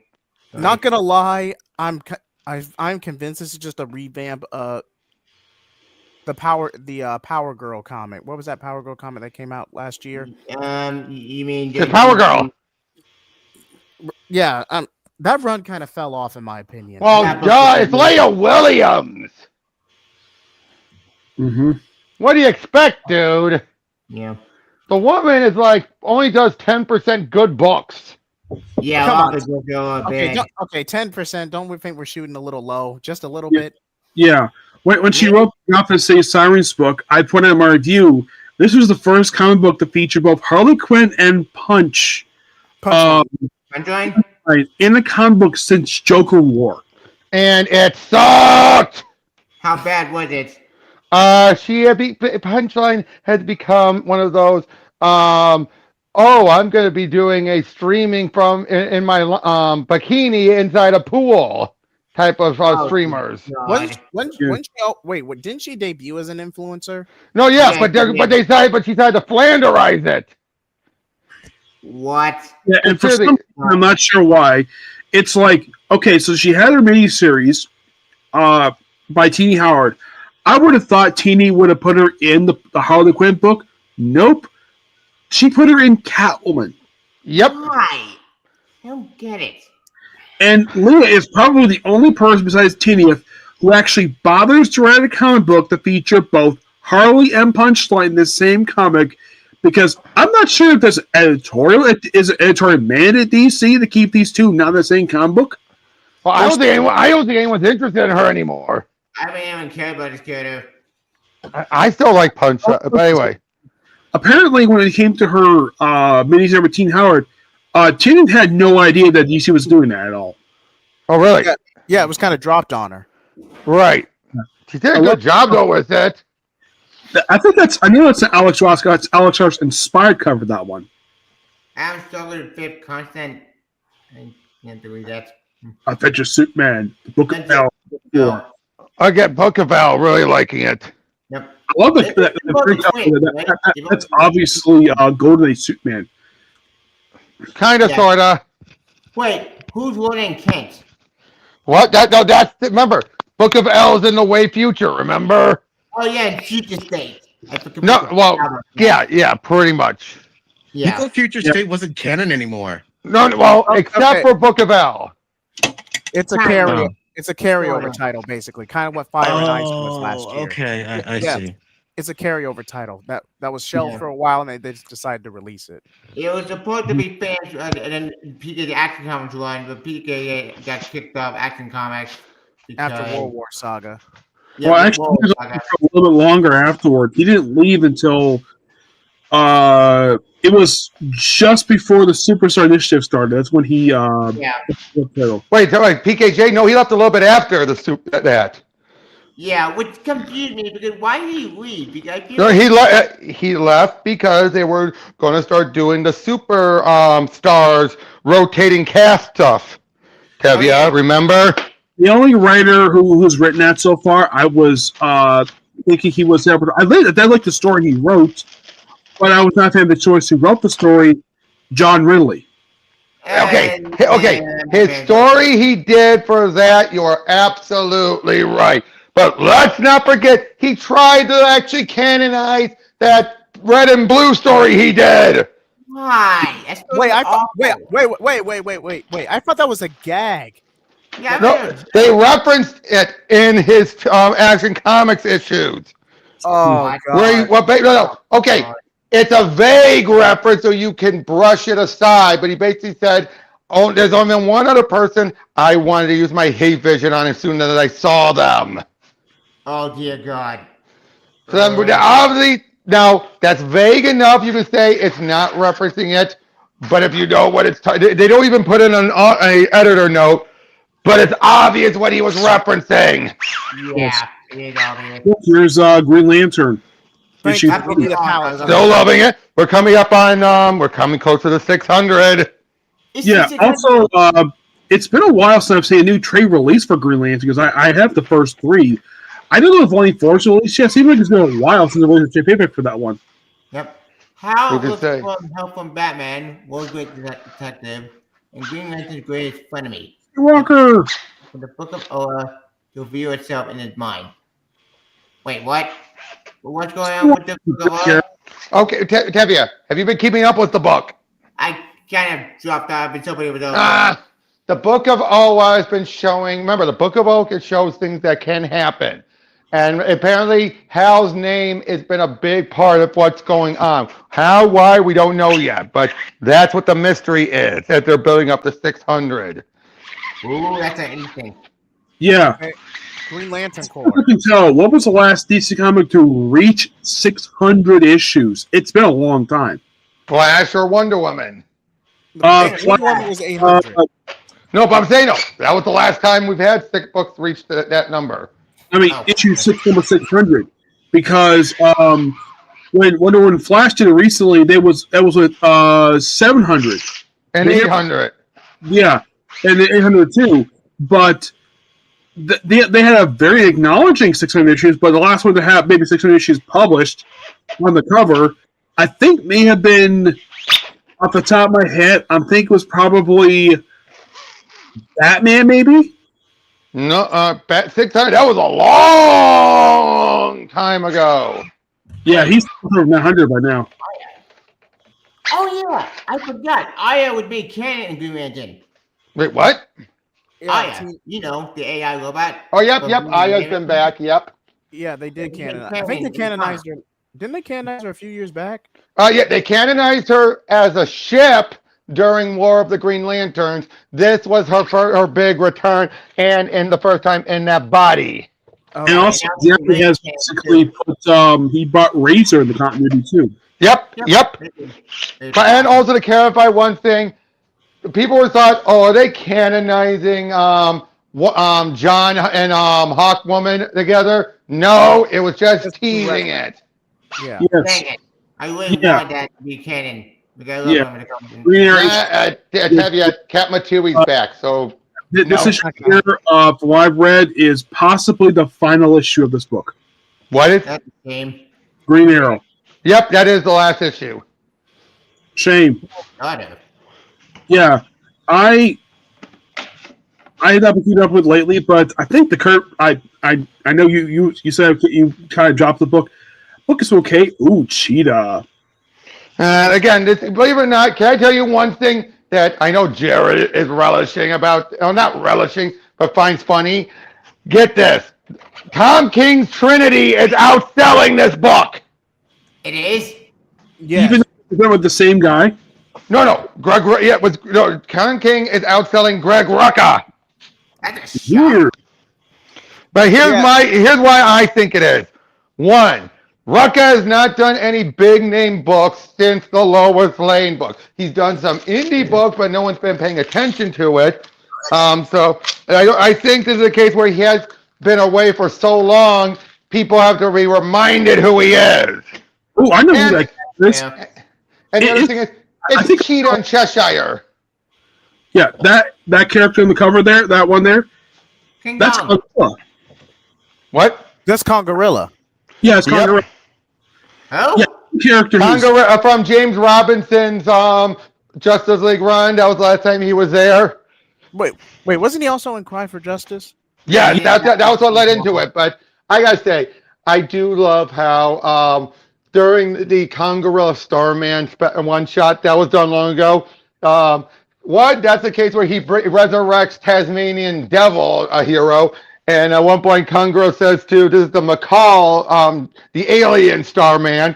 They say like, he's gay, and what? I'm gay, and you think we should just get together just naturally? You think that's how it works? McCall, I have no idea how any of this Oh, works. that is You know funny. who created the Alien Starman? The one who appeared in that one shot. I know it wasn't Robinson. He brought him back and utilized the character in his run. He popped up once back in the 70s. Yep. And then, yep, you have that one. You have the Prince Gavin one. Robinson was the one who united all the different Starman lores into one. It was Steve Ditko character. Yep, a Steve Ditko one. You had that one. You had the Prince Gavin one, and you also had the Will Payton. Yep. But it actually they cut in not them, the influenced Stargirl. Who at the No. That's the Jack Knight was the one who was inspirational for Stargirl. Oh, my bad. Oh, I'm looking forward to this card was tons of fun. Don't you think you got their column too? Right. I can't wait to read the book. It was amazing. Right. Anyway. Put that Spectrum. I got dropped off. Wait, which book? Kryptonite Spectrum. I've been enjoying it. That's the last issue. It was very weird. It's supposed to be weird, Tavia. Yeah. I'm laughing. That's supposed to be a laugh. That was supposed to be a laugh. Like, it's supposed to be weird. I get the Doctor Who reference, and that's Children of the Round Table. I have not been learned. I have no interest in this book. If it's not canon into the DC universe, no interest. Wait, I thought quote was canon. The Children of the no, that is not canon at all. Is it? This No. Huh. This I know book. about that. Children of the Round Table is not canon. Then what is it? It's kind of a standalone thing. Yeah, it's a standalone kids book that Taylor's writing. That's interesting. Maybe this could be instant trade. But I'm back. all right, welcome back, Nick. Now we've covered December, November, and December. So to January. Yeah. Let me. I didn't see the graphic novels there. Did you? In those No. sections? No, Not the website. Not the website I was on. Nope. Oh, by the way, I always use comic releases. That's what I've been using lately. The student I've been reading AIPT comics. I find that interesting, but I think comic releases has less ads to deal with. It's a more newer site, and it's much more just straight to the point. Yep. It's something that we're going to have to 2 months solicits in just. What? You guys were talking over each other. Okay. So far, we've gone through 2 months of solicits in like about 90 minutes. Like, see, seriously, this has gone by pretty quick. Like, Yeah. We got this coming up. Dev Spyro for Spidey. oh, thank you for pulling up the link, Tevia. You're welcome. Okay, I will say this. The idea, if you saw the last issue of Carnage, Death Spiral makes a lot more sense. The idea is Carnage ripped the infant Spider-Man's identity from Eddie. Because when you see what Carnage has never known. Yeah, that's the thing about he's never known Peter Parker as Spider-Man. Well, now he does. Yes. Yeah. Now, Scholl has been writing his title for the past year. Now, the book ended at 13 issues. I think it may have been too low sales. Yep. That's That's why they had to jump to that point because it was required for Death Spiral. Yeah. So, and a little thing with that book is it was the first book that Charles was written that wasn't Star Wars. That was mainstream Marvel since 2020. To the She-Hulk, right? No, the last book I think he did. He did Daredevil. He did that lengthy period of time. I think Daredevil was his last. Yeah, I think it was.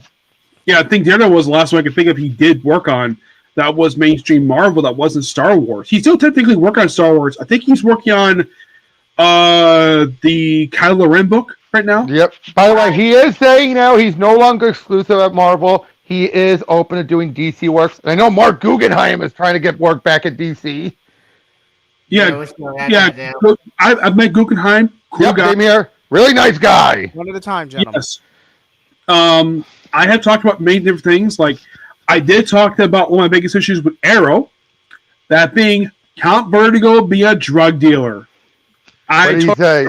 And he said, I understand.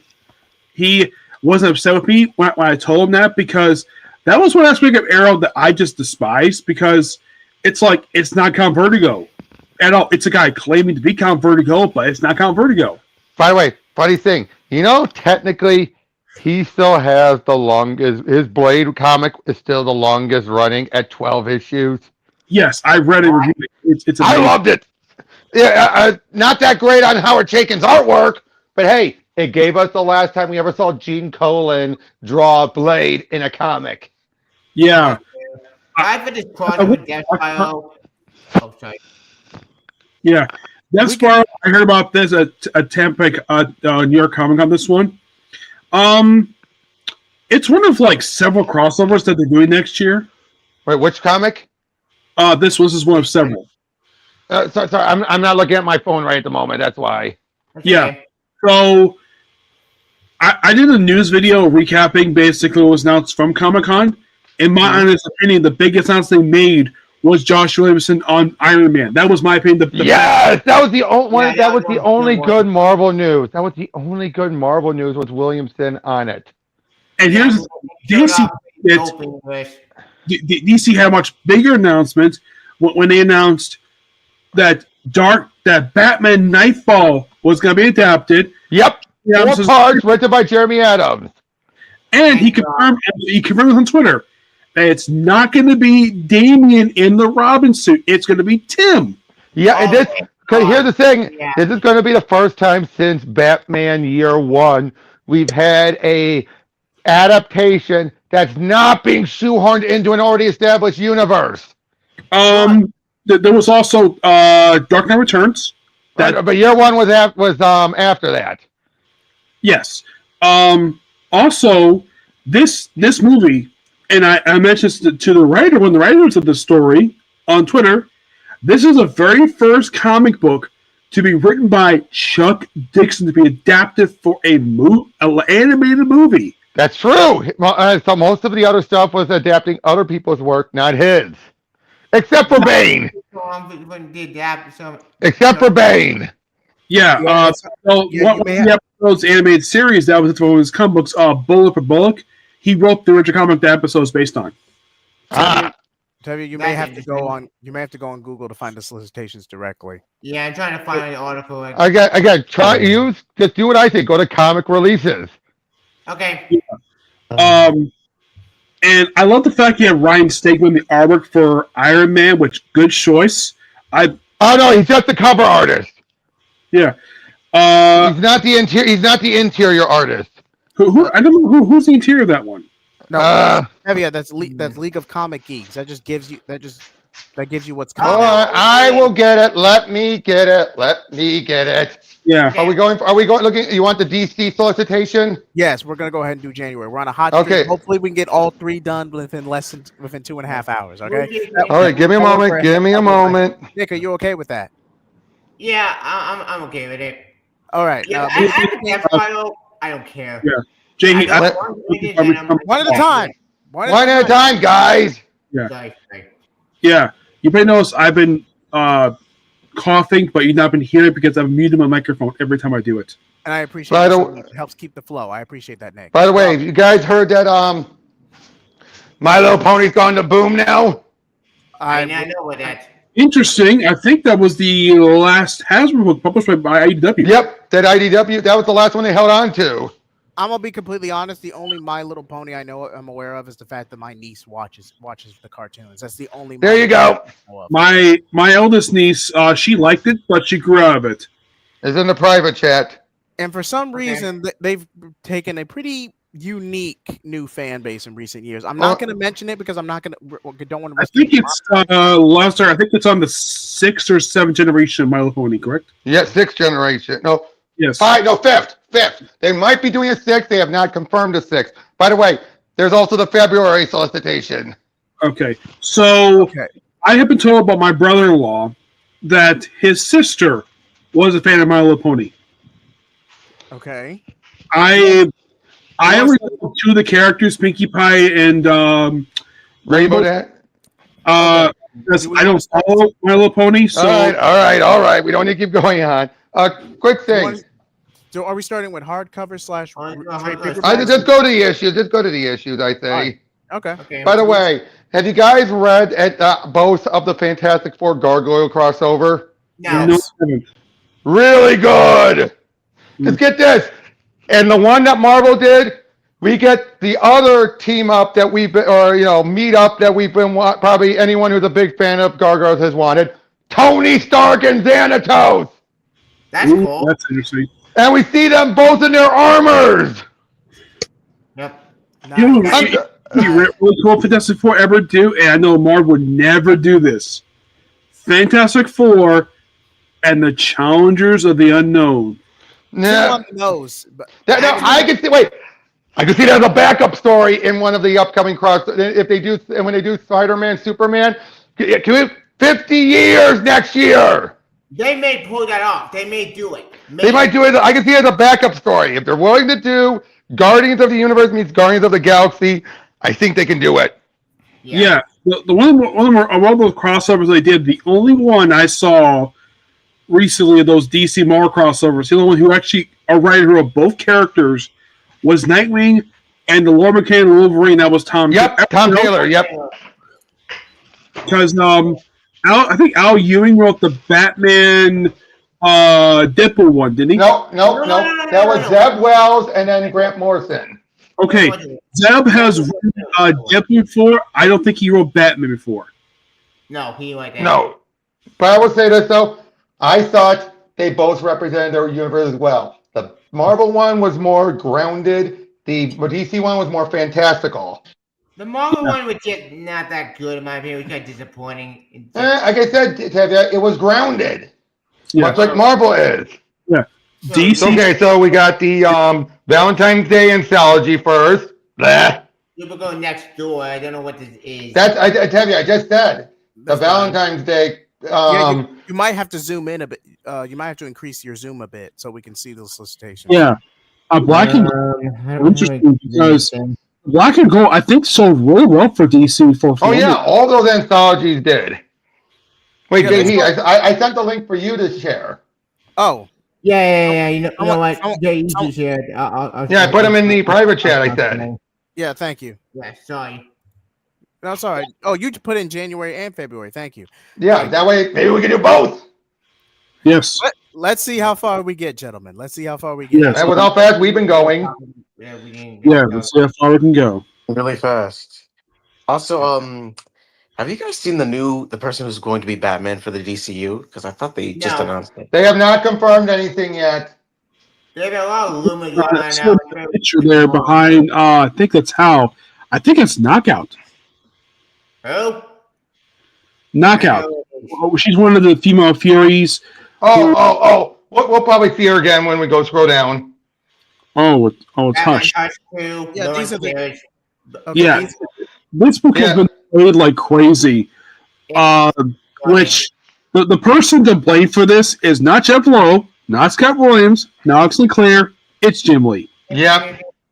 Agreed. Now here's the theory I have. You want to bet some of the delays could be because he's in the middle of also drawing the Superman Spider-Man crossover.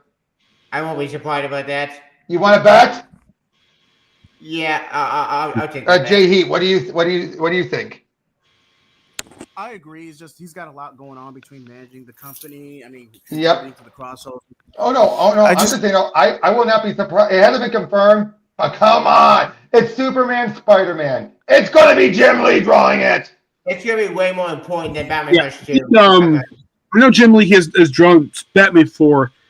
I'm trying to drawn Superman. He did for tomorrow. Has he ever drawn Spider-Man before? Nope, never. Bits and pieces. I think he's done cameos here and there during his early years. During X-Men one, probably.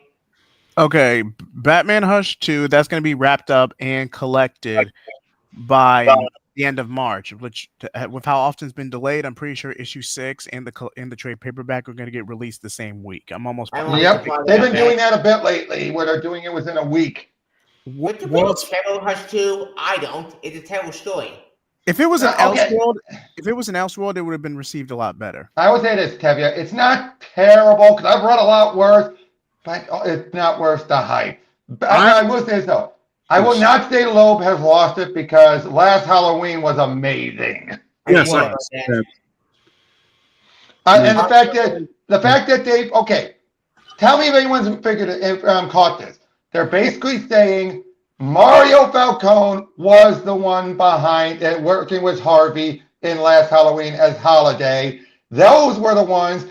Now, of course, I think Loeb did not have that originally planned. I think he came up with that during Dark Victory, and that they just manipulated Alberto to think he was Holiday. Okay. That was the implication I got from it. What did you guys get?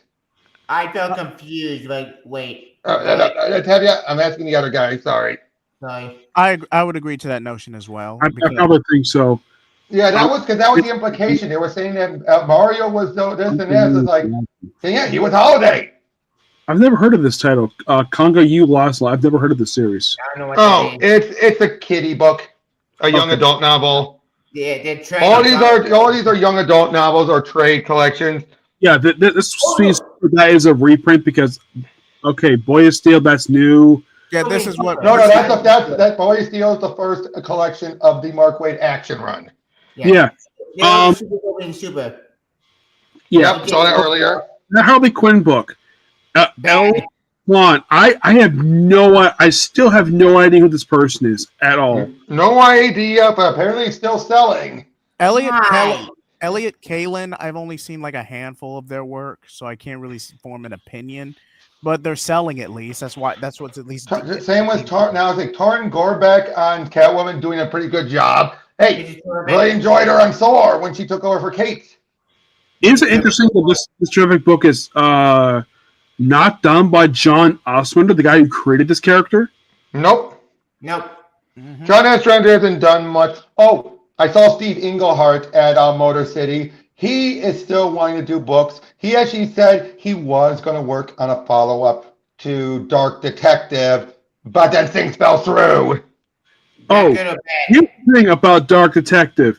Mm-hmm. Did you know that the film The Dark Knight, a lot of the scenes are ripped from that comic book?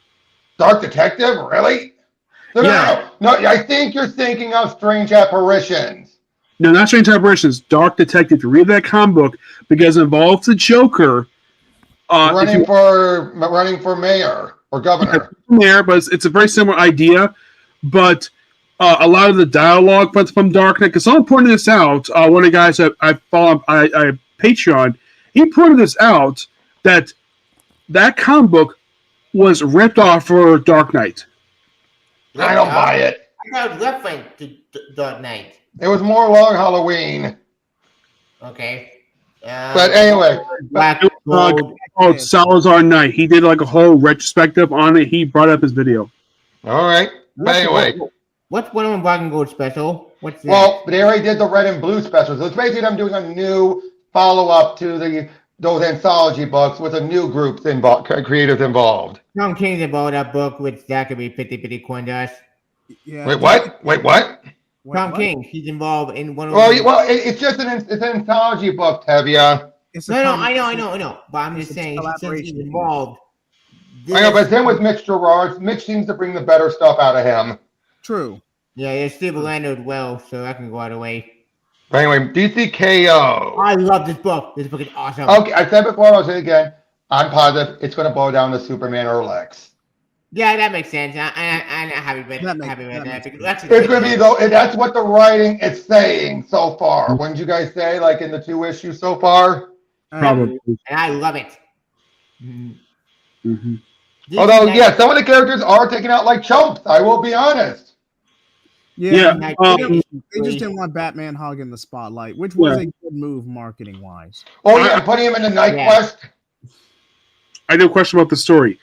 Has anybody seen any of the AEW wrestlers pop up in this story? No, they're not going to.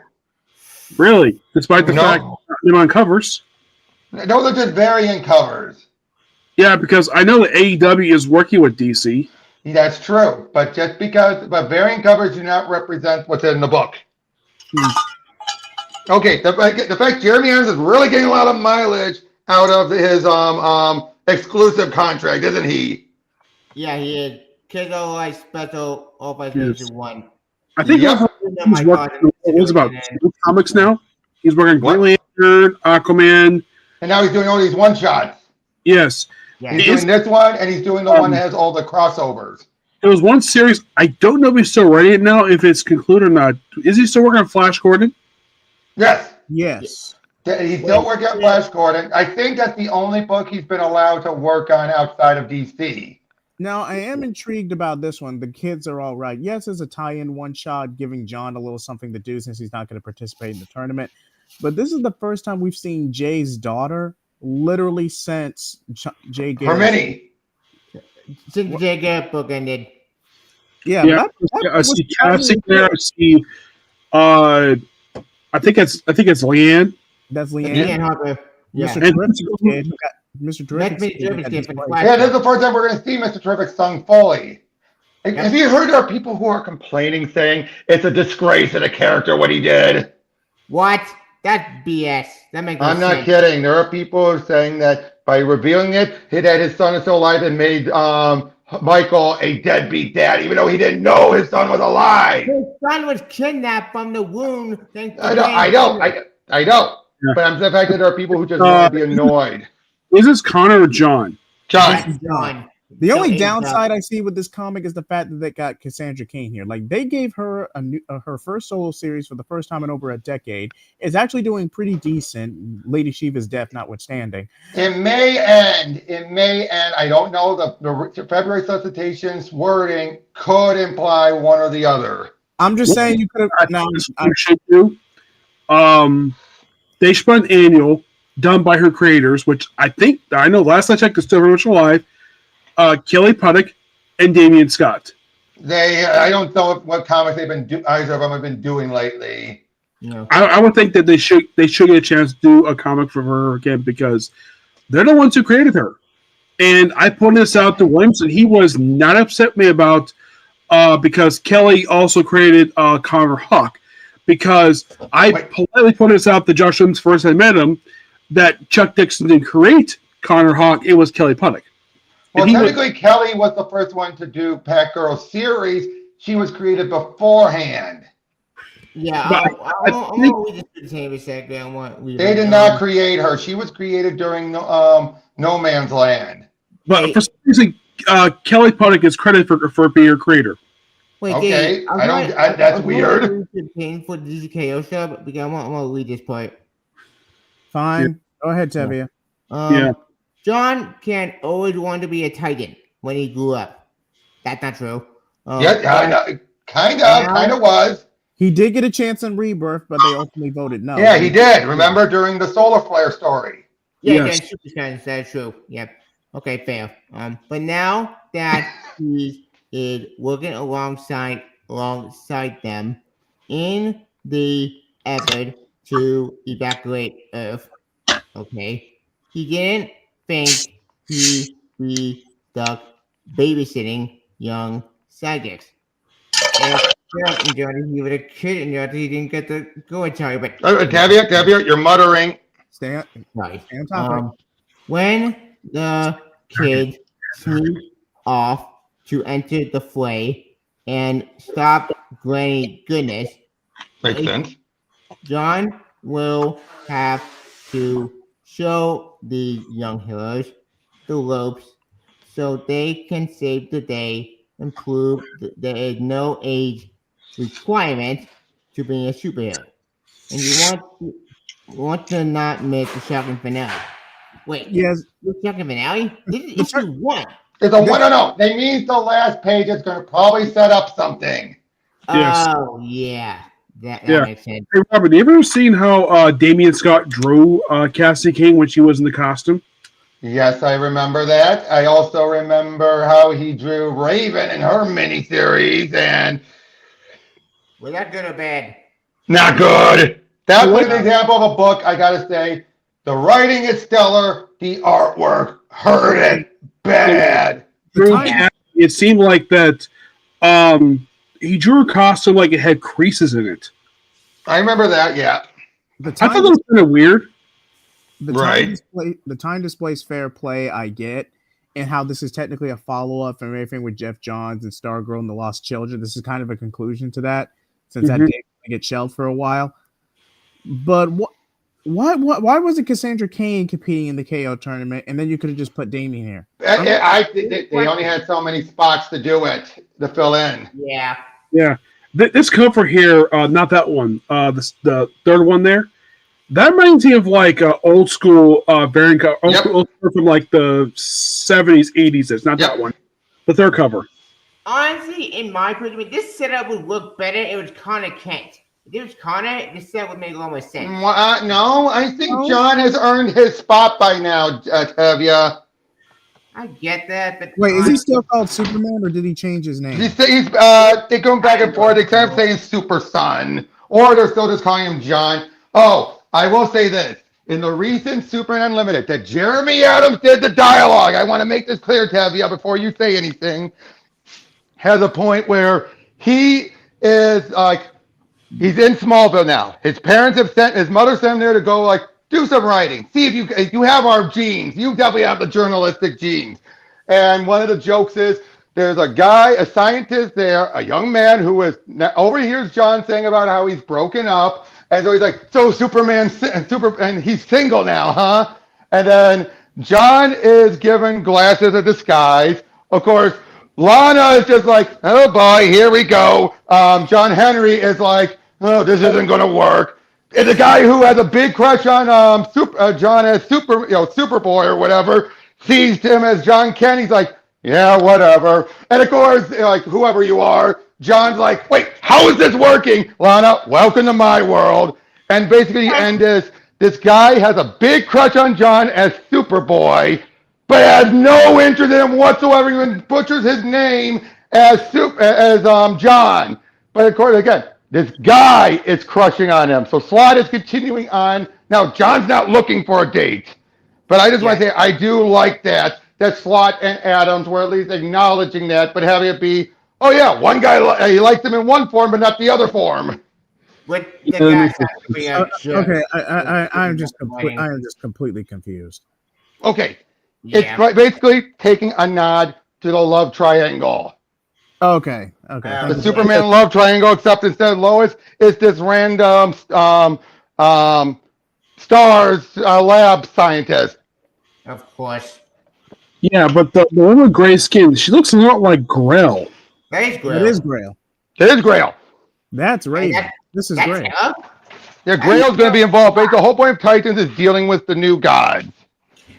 Or the Apocalyptians. I think it's gods. I think that Grail, I believe, is the only new god created by Jeff Johns. Yep. Yeah, she's done of Dark Side. No, wait. Technically, I think no, wait, no, that was Meltzer. Never mind. Because I remember someone created like a negative version of Mr. Terrific, but they never went anywhere with it.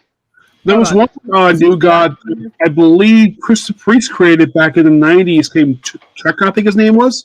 Name what? Tekla, I think his name was. You have to look it up because with T. But that's something like that. Because when people think of New Gods, generally put everything related to it was created by Jack Kirby.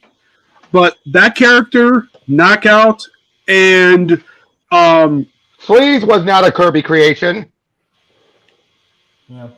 I thought to be random tie-in. I'm looking for was a creation of it was I think it was Carl Kessler, I think it was the originator for Superboy. When Connor had Soul Book in the 90s. That's when she showed up. Oh, there was another guy. He was another son of Darkseid that was created in the Green Lantern in Kyle Rayner's book. Graven, I think he was a Judd Winnick character. Yeah, he was a Judd Winnick creation. I'm just throwing out that I thought we were just listing New Gods that weren't created by Kirby. Wait. What's going after Flash? He did return in the Green Lantern book because yeah. We're not even going over what we're talking about.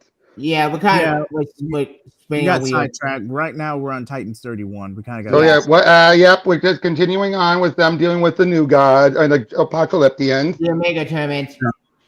Okay, there we got this one. Another Adams tie-in.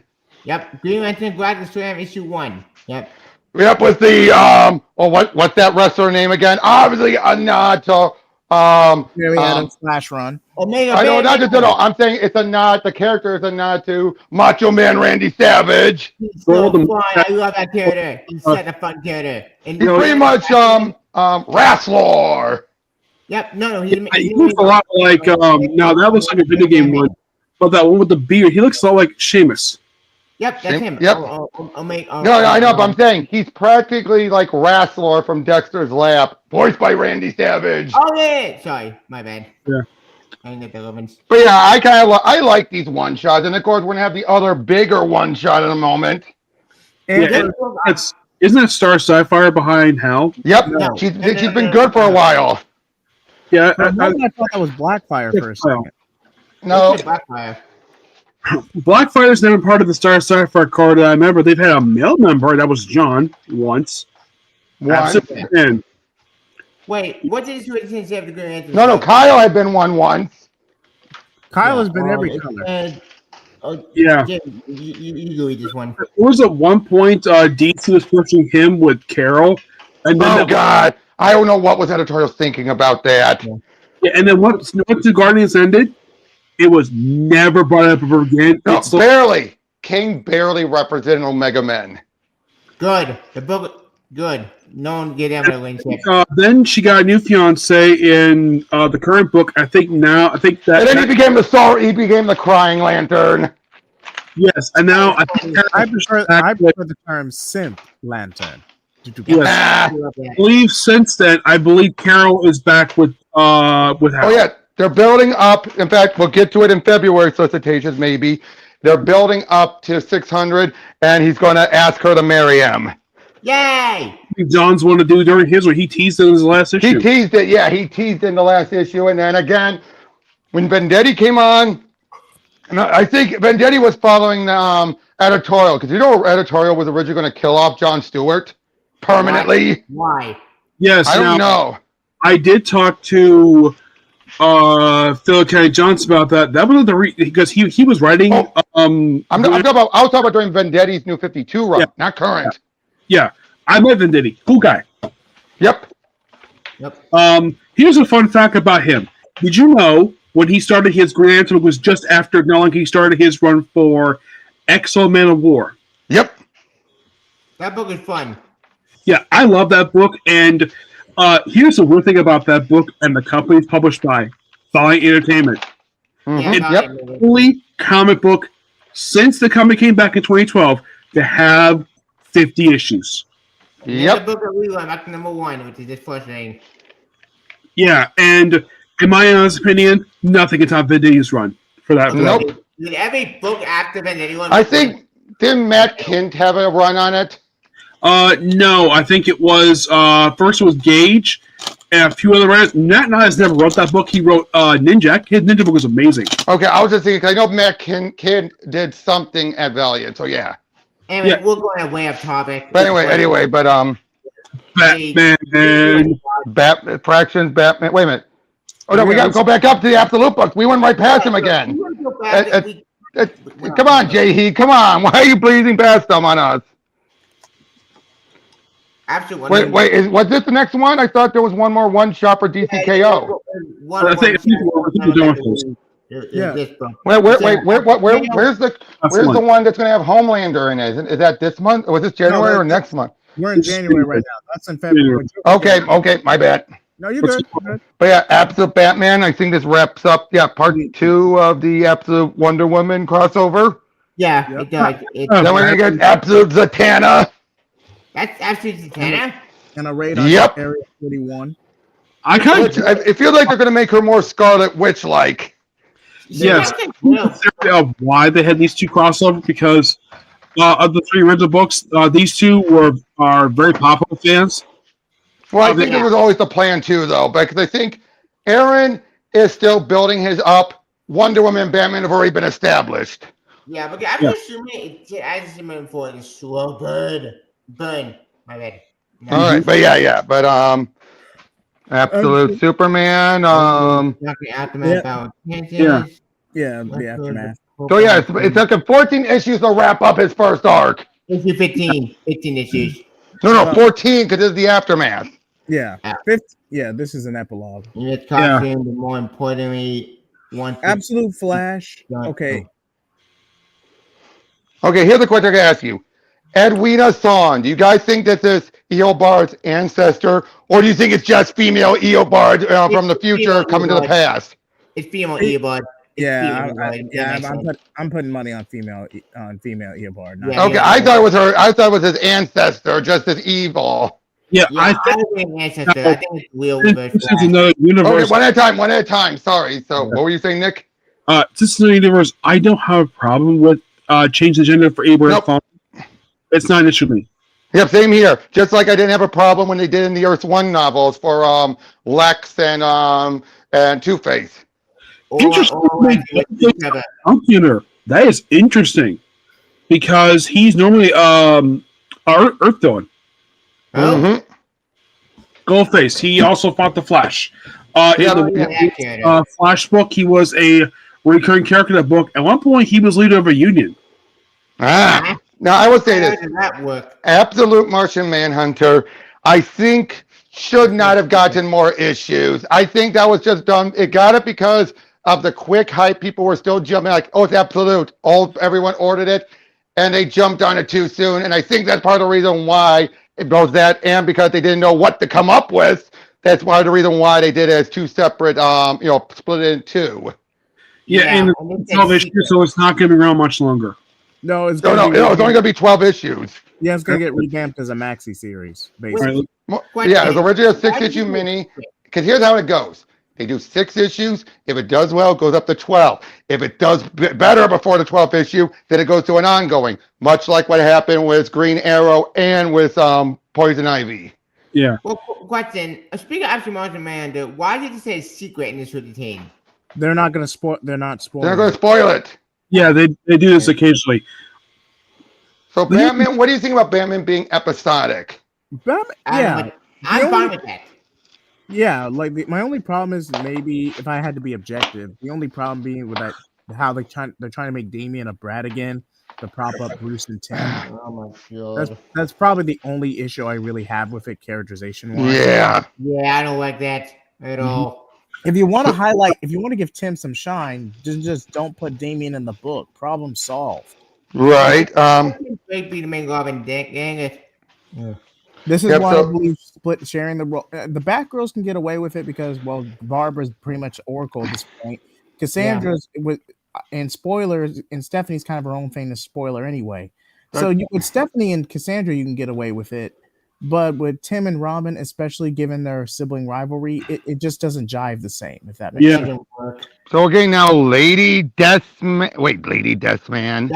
Lord Deathman. Sorry, you set me up for it. I had to do it. Yeah. Yep. But this is Lady Deathman. Out of all comics that has not been restarted or restored to its numbering, that Nightwing currently right now is DC's highest selling number of issues of comic right now. Nightwing? Seriously? Not 134. Yeah, That's a behind Nightwing, guess number 2 is What? Catwoman. Yep, Catwoman would be it. Yep, and then Harley. Yep. What? And this Because is- remember, Tevya, this is still the numbering since Rebirth. Oh yeah, I completely forgot about that. Now, I would say that was Nightwing. This is you have Ken Marion, nice guy, met him. He's doing this artwork so they can give Ken what was it, Dexter Soy enough time to do his final issue next month. That's good news. Yeah. Dan Walters, when I first heard him on the title, I thought that was kind of an interesting choice because this is a guy who's kind of mostly horror, but the issues I've read have been quite interesting. But I did put this on my review for first issue for TMNT that, did you notice though, first issue he wrote and the first issue Jason Aaron wrote, an issue for TMNT he wrote, where he had a very similar issue where he had a DA throwing his off a bridge? Yep. No. Sorry, I lagged out for a few seconds. What happened? Yeah. So in the opening issue of this book, an issue of Jason Aaron's TMNT, the winning DA threw his opposition over a bridge into the water, killing them. Okay. Okay. And they brought the police officers. And I'm like, was Jason Aaron and Dan Walters taking notes? Probably. I have no idea. I don't read TMNT. It's weird. Check it out. Find the by the way, Nick, I followed you back so you could DM me if you want. Okay. Batman Robin issue 29. I think it's the end of PKJ's run. Yep, this is the end of it, which I think by this point he already got the contract. No, I think next issue is the last one in February. Oh, I wonder I do have a question though. Who's taking over for him in the book? No, it's ending. It's ending with issue 30 next month. Yeah, they're just going to end the book. But Which, to be fair, I have a feeling that given what he said about how much his son loves, Batman Robin, I think he did his book just out for his kid, and his heart wasn't fully in it like Superman. Aw, that's sad. Here's the interesting thing. I think he still works for DC, but I don't know if you want to write this title again. Peter J. Tomasi.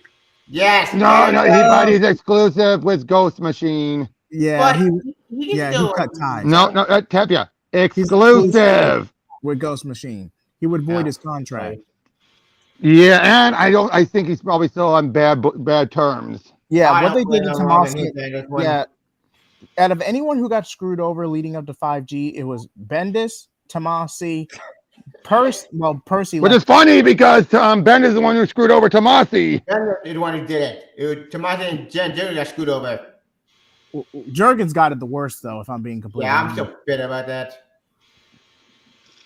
But anyway, so Batman Robin. Okay, we're dealing with Scarface. Nice. Yep. Now okay, what's next? Detective. I'll keep saying this. Better than Ram V's Rum. I dropped out Detective a long time ago, but I'm just burned out. I'm not gonna lie, I dropped Detective Comics after Ram V. I can't do it anymore. I'm done. Okay, I see a Frank Choke over here. Have you guys seen that recent one he did just of Supergirl with sleeping with Comet or Ace humping Crypto? Yeah, I didn't see that. What the heck is up with this guy? I have no idea. I know who this guy is. Are you talking about Taryn Graybuck? No. I'm talking about Frank Cho. Okay. Because Taryn Graybuck, I've never met her because I know this is a woman. She's Norwegian. No, I kind of could tell by the name. Yeah, and very wonderful. I've seen interviews, and she herself. That explains why she took over Kate's on Thor. I just realized. Like Harley Quinn? No. Torrin Greenbach, who's doing Catwoman, took over for Kate's on Thor. Oh, gotcha. My bad. You were saying, Nick? Yeah. She's never in a bad comic book. Nope. I've liked her work. Harley, again, why is it selling? Why is look, even a thing. It should Oh, be. okay. Go back to that cover. Go back to that cover, Jay Heat. The DNA cover. No, the other one. That one. I keep saying this. I'm going to always say this. DNA has the most annoying signature. I'm sorry. When it's something that's going to take your eyes away from everything else, it's because how much it stands out. There's something wrong. Yeah. Would you guys agree with that? That's a signature that no matter what, it's going to keep catching your eyes for the wrong reason. Yeah, you're right about that. Jay Heat? I agree. I'm sorry. Like, I'm looking at that one right there, too. So I'm like, oh, God, him again. I mean, again, I love his artwork. His artwork is great, but that logo is so atrociously out of place. It didn't make any sense with the logo. Why even have it? It's just a picture. Well, have you? Every artist puts their logo on a book. That's Yeah. fair. It's just never. Most of them don't make it that. Yeah. Full. I actually met the writer of that recently. Yep. G. Wilson, sweetheart. Yes. I did ask her this because a lot of people were mad about the live action Ms. Marvel. She has met the actress who played the live action Ms. Marvel. Yeah. She, I did address the people's complaint about Kamala Khan, that people mistakenly believe that she has stretchy powers.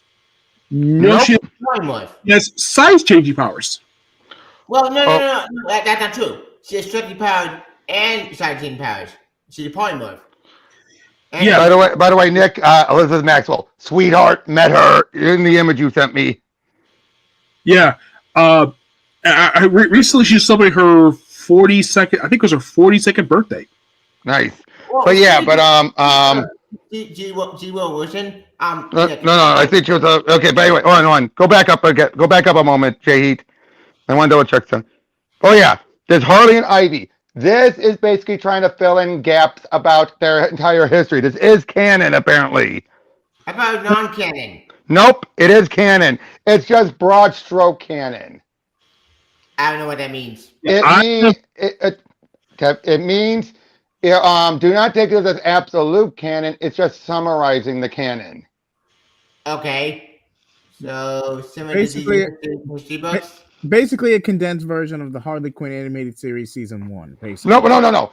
This is about their actual friendship and romance in canon. So, like the first issue took place after the Batman Harley Quinn one shot. I said, think of it similar to a condensed version of Harley season 1. But Jay, you bring up the show, that's going to lead to confusion. Fair enough. I'm talking about the actual in the comics canon. Okay. I just got lost. Prior to his relationship with canon, the comic people watched these two for years. I have no problem with this at all because you could kind of say Paul Dini was responsible for this. Yeah. Yep. Was there. But for the longest time, editorial wouldn't let him do it. The setup was there. Yeah, the setup was there, and G. Wilson did give us a reminder. No, this is not a case of, they're bi, but they're really gay. No, Ivy still likes men. Which is fine by me, because Ivy always been doing that for years. Yeah, but it gave us a reminder of that. She gave, basically, so many people were convinced saying, she hasn't been with a man. In the flashback issues of her book, it reminded us, yes, she had a thing with Wilson, Floronic Man. Yeah, who was her her mentor. Her mentor in Fling, who double-crossed her. Depending on the version, it was over a project. Other versions, it was over career ambitions. Either way, the fling ended, and he kind of screwed her over and left her to die. Mm-hmm. That is probably one of the most creepiest characters that she's been involved with. Well, yeah. Of course, if you have to go by the movie, he just simply pushed her over a railing. But isn't Floronic Man a Swamp Thing villain? Yeah, he was repurposed as a Swamp Man villain. Technically, he started out as a Ray Power villain. Yep. True. Really? I didn't know about that. But yeah, Superman Unlimited. We're finally getting some more stuff with Mayor Perry White, finally. About time. Where did he be on this time? So that has been a plot thing in Williamson's run for Superman that it has been going at a slow pace, and I'm not necessarily blaming him for it. No. This happens a lot with a lot of things. Look at how many plot points Jeff Johns started in his Green Lantern run that he never got to. Wait. You want another example of this, of editor interfering with a writer's work? Mm-hmm. Either editorial or just the writer himself getting too distracted with their own stories? Yeah, Bendis on New Avengers. If you read his book, it felt as though there was a bunch more story planned for this thing, but he just kept interrupting all these crossovers. His original Avengers book that he did from 05 2010, it felt like basically it was more story with that one, but he kept And by the way, Nick, you don't have to keep sending me all these images. You don't have to. Okay. No, I appreciate it. I appreciate it. You don't have to send them all. Wait, All right. what's Watchmen eliminated? Because I know that's what James said. It said John Kent's secret. I don't. Okay, we don't, Tevye, we don't know.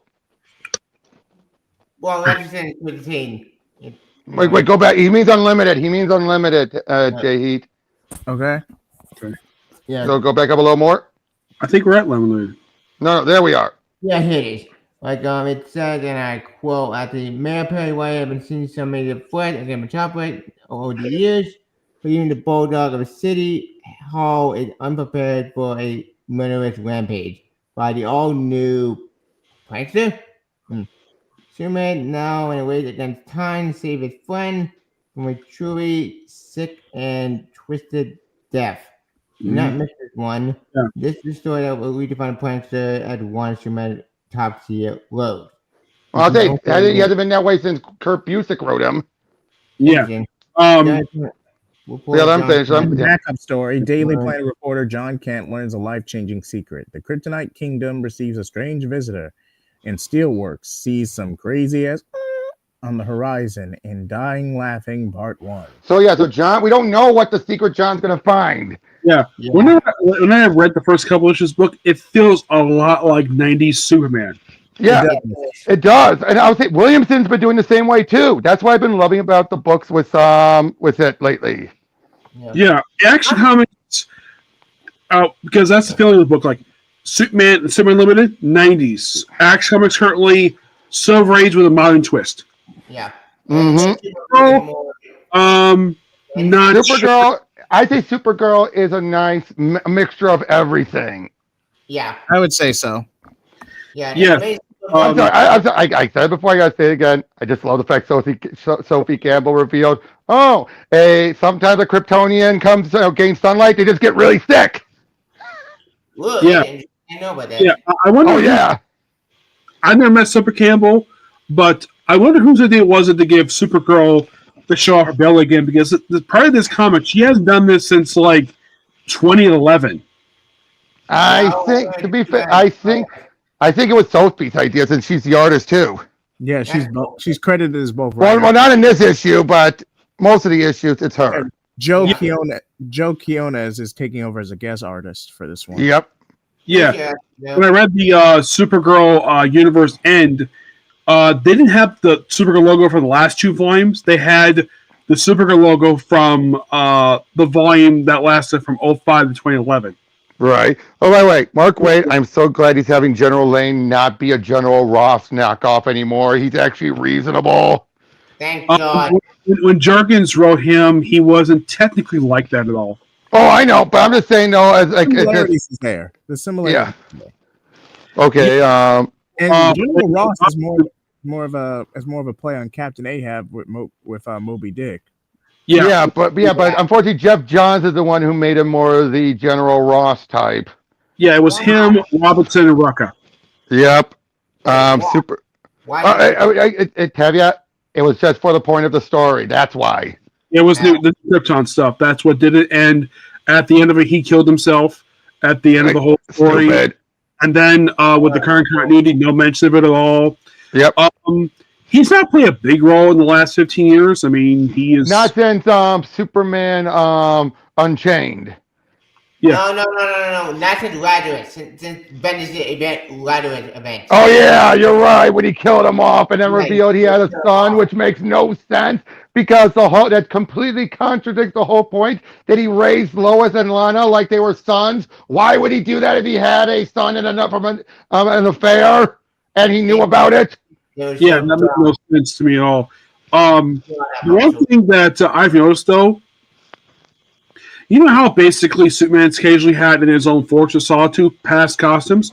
I haven't seen it lately, but you know one costume that's not appearance in that cave? It is Electric Blue? No. New 52? Yes, that one. Yep. I think that's because that's treated as the merged timeline thing they set up in New History. Okay, now read the solicitation, J Heat, for Wonder Woman. Stephanie Williams. Oh, Yep. I saw this. I'm like, oh boy, they put the writer who was Marvel when Marvel first hired her. They hired this writer because they love her Twitter threads, not because she's an actual regular writer. I'll say though, she's good with Nubia. She's good with Nubia. Yeah. After barely surviving the trials of the Mouse Man, Wonder Woman takes a much-deserved night off thanks to her sisters. But are the Amazons ready for their greatest challenge yet? Because in the DC universe, babysitting always leads to adventure. Now tell me, does that sound like, oh, she's the new writer, or did this scream fill in? This sounds like a fill-in issue. And it is. It's a two-part fill-in issue. But when this was announced, everyone saw King was off and she's taking over. When it's like, read it, guys. It screams fill in. Yeah, it does. And someone Tiffany I know confused her for Stephanie Phillips, who is a very good writer. Tell people, really? I like her stuff, but you have so many people who are trashing her these days. And it's like, why? I don't know people like Stephanie Phillips writing because I enjoy her work. I've met her a couple times at Comic-Con. Yeah. Great person. I love her Harley Quinn book that she did. Because when I read it, I'm sure a lot of people who felt this way too. She had a lot of respect for Harley. Mm-hmm. She integrated her a little bit more in the DC universe, made her fun, enjoyable, except they didn't throw in her gang of Harleys when Jen Palmer and Connor wrote the book. Nope, but I was fine with that. I don't want to care. But why are people complaining about her coming on to Daredevil and they're saying, oh, it's even worse? I have no idea. I have no idea either. As far as I can tell, I think she's the first female writer to write Daredevil. Nope, and the Senti. I almost forgot the Senti, but my first one sits and the Senti because have you noticed, like a lot of the time it's been men writing her. Yeah. By the way, I gotta say the fusion of Superman, Batman versus Lexa, Joker. About time. I'm very excited about that. That was awesome. Yep. After this, it's. I think this title here. I think. Wait, you went past it. You went. This title. No, that's the Wonder Woman. That was the Wonder Woman one. Sorry, you went back up to it. So. I think. Book of L. The World's Finest title currently, I think, like the fourth longest DC title published right now. They're about at 47, so it's coming up on 50 soon. Yeah, so I'd say it's the fourth longest behind Catwoman, Harley, and Nightwing. Yeah, Nightwing's number one. Number two is Catwoman. 3 is Harley. So this is probably number 4. I'm gonna actually book over this up because it said Dark something with Dark Source. What does that mean? What? Wait, what? Yeah, Jay. Wonder Woman. Stop. Yeah, it said Cook had unleashed a Sun Eater in the heart of Betsy. Remember, this is in the future, Tevya. No, I know. But it also said they light-born people and the reason for the rift between Ronan and Ronan Kent, who left Earth to become Holmes' guardian. Negativity. Human had arrived just in time, but receiving from a dark source again, Tevya. That's a mystery. Yes, Tevya. Yeah, I'm intrigued about that. Tevya. Some of these words you're supposed to go. Wait, what? They're not supposed to spell it out for you. Mm-hmm. I know. Yep. Okay. Because it's almost 11:30. I hope once this is done, the super kids are going to finally be used by other writers. I think that's the reason why they haven't been much. It's because they were waiting for PKJ to finish this. Yeah, it's my best guess. You want to bet, Jay Heat, that was why they were waiting for him to finish it? More than likely. But hey, at least we get to see Hippolyta as Wonder Woman in JSA Year 1. Yep. That was fun. I am so glad that Wade made that canon again. Yep. That was, I believe it was John Byrne. Yep, John Byrne did that with Time Displaced. Now it actually is she lives through it. Okay, so we're getting another team up. That's what a bunch of these issues are leading up to 600. It's team ups. Green Lantern and Barry. Yep. So Barry is this a flashback story or is Barry? Wait, what? Is this a flashback story, or is Barry getting his powers back? This is in the Predators I in the think he's going to past. get his powers back. Yeah. Green Lantern Corps dealing more with everything's building up on Oa, especially what's been revealed with John, and what's up with Kilowog, all this other stuff. And for Teen Lantern. Well, yeah, Teen Lantern now has her own ring properly. Wait, They said The she was using the longest time. I think she was using Crow's Gauntlet. yeah, Oh, no, yeah, okay, here's the thing. When Bendis introduced her, it was stated it was like Kronos Gauntlet, but not Kronos Gauntlet. Then Adam said, no, it is Kronos Gauntlet, and it contained the essence of Krona, and now Krona is back inside a, well, now faulty clone body of Hal, faulty because Simon damaged it before it could be completed. And you know how was last person to use that gauntlet? Yep, Yeah. of course. Well, yeah. Which is one day like Vendetti wrapped up. Okay, we're finally going to get some resolution with the adult Andy, who is clearly not really Andy. She's evil. Well, yeah, she is. Which, Yeah. I gotta say, that disappointed me. I was hoping I'm she was the real surprised that deal. Tony Adams hasn't brought in Mira's sister yet. They have enough going on. Yeah. Because Aquaman dealing with dark side stuff now in that book. It's pretty awesome. Yep. Justice League Red wrapping up. Same with Cheshire and Cheetah robbed the Justice League. All right. Yep, that's been. I can't wait to see how that goes. Immortal Legend Batman, or AKA Super Sentai Batman. Ooh, that's Wait. What was up above? Oh, that was more court. Never mind. Gotham Academy first year. I love the fact this is done by the original creative team of the previous titles. Yep. Okay, now this is a throwback to a annual 3-issue crossover they did way back in the 80s. Yeah, that was it. And I think Dennis Cohen did the artwork for all three of them. Yep. Batman the Second Night. I like the first mini. I've been liking this one. Mm-hmm. And then we don't care. Nothing else then. I've actually met the great team behind the Second Night book, both Dan Jurgens and Mike Perkins. Yep. That's cool. Okay, so should we go to February? Or are we done? Are we good? Yeah, I probably get great for bed soon because I gotta go to church in the morning. Okay, then. So hey, at least we got you mostly caught up, Jay Heat. Yeah, we'll push February solicitation to a follow-up stream. Yes. Okay. Because it's getting late on my end as well. It's getting late on my end too. Yeah, but hey, at least you're caught up. Yes. Yep. I am caught up. Yep. Told ya. I told ya. Mm-hmm. Yep, you were right. But with that being said, what do you guys think of this solicitation so far? I'm definitely going to have to re-edit this title and post. But I think they've been all right. I believe they've been good. Everybody in the Marvel solicitation are a mess. They're not good at all. Marvels have been a disaster, with the exception of Thor and Hulk. Agreed. Everything else has been garbage.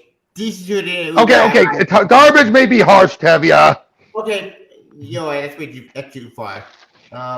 Just mediocre. Mediocre is not great. That's very fleeting. The only title Joe from Marvel that I have read aside from Thor and Hulk has been Jim McKay's Avengers. I've been enjoying that one too. I would say also anything by JMS. Yeah, Moon Knight. I also McKay. That's also a really good book. This book has been relaunched a couple times. It's still a great book. Mm-hmm. When did we stop rewatching that book? It's so annoying. I don't know why. I mean, the book, I'm sure it sells fine. It's just, I don't know why they keep launching it for. I don't know either. I know next year they're going to make something Moon Knight next year. What?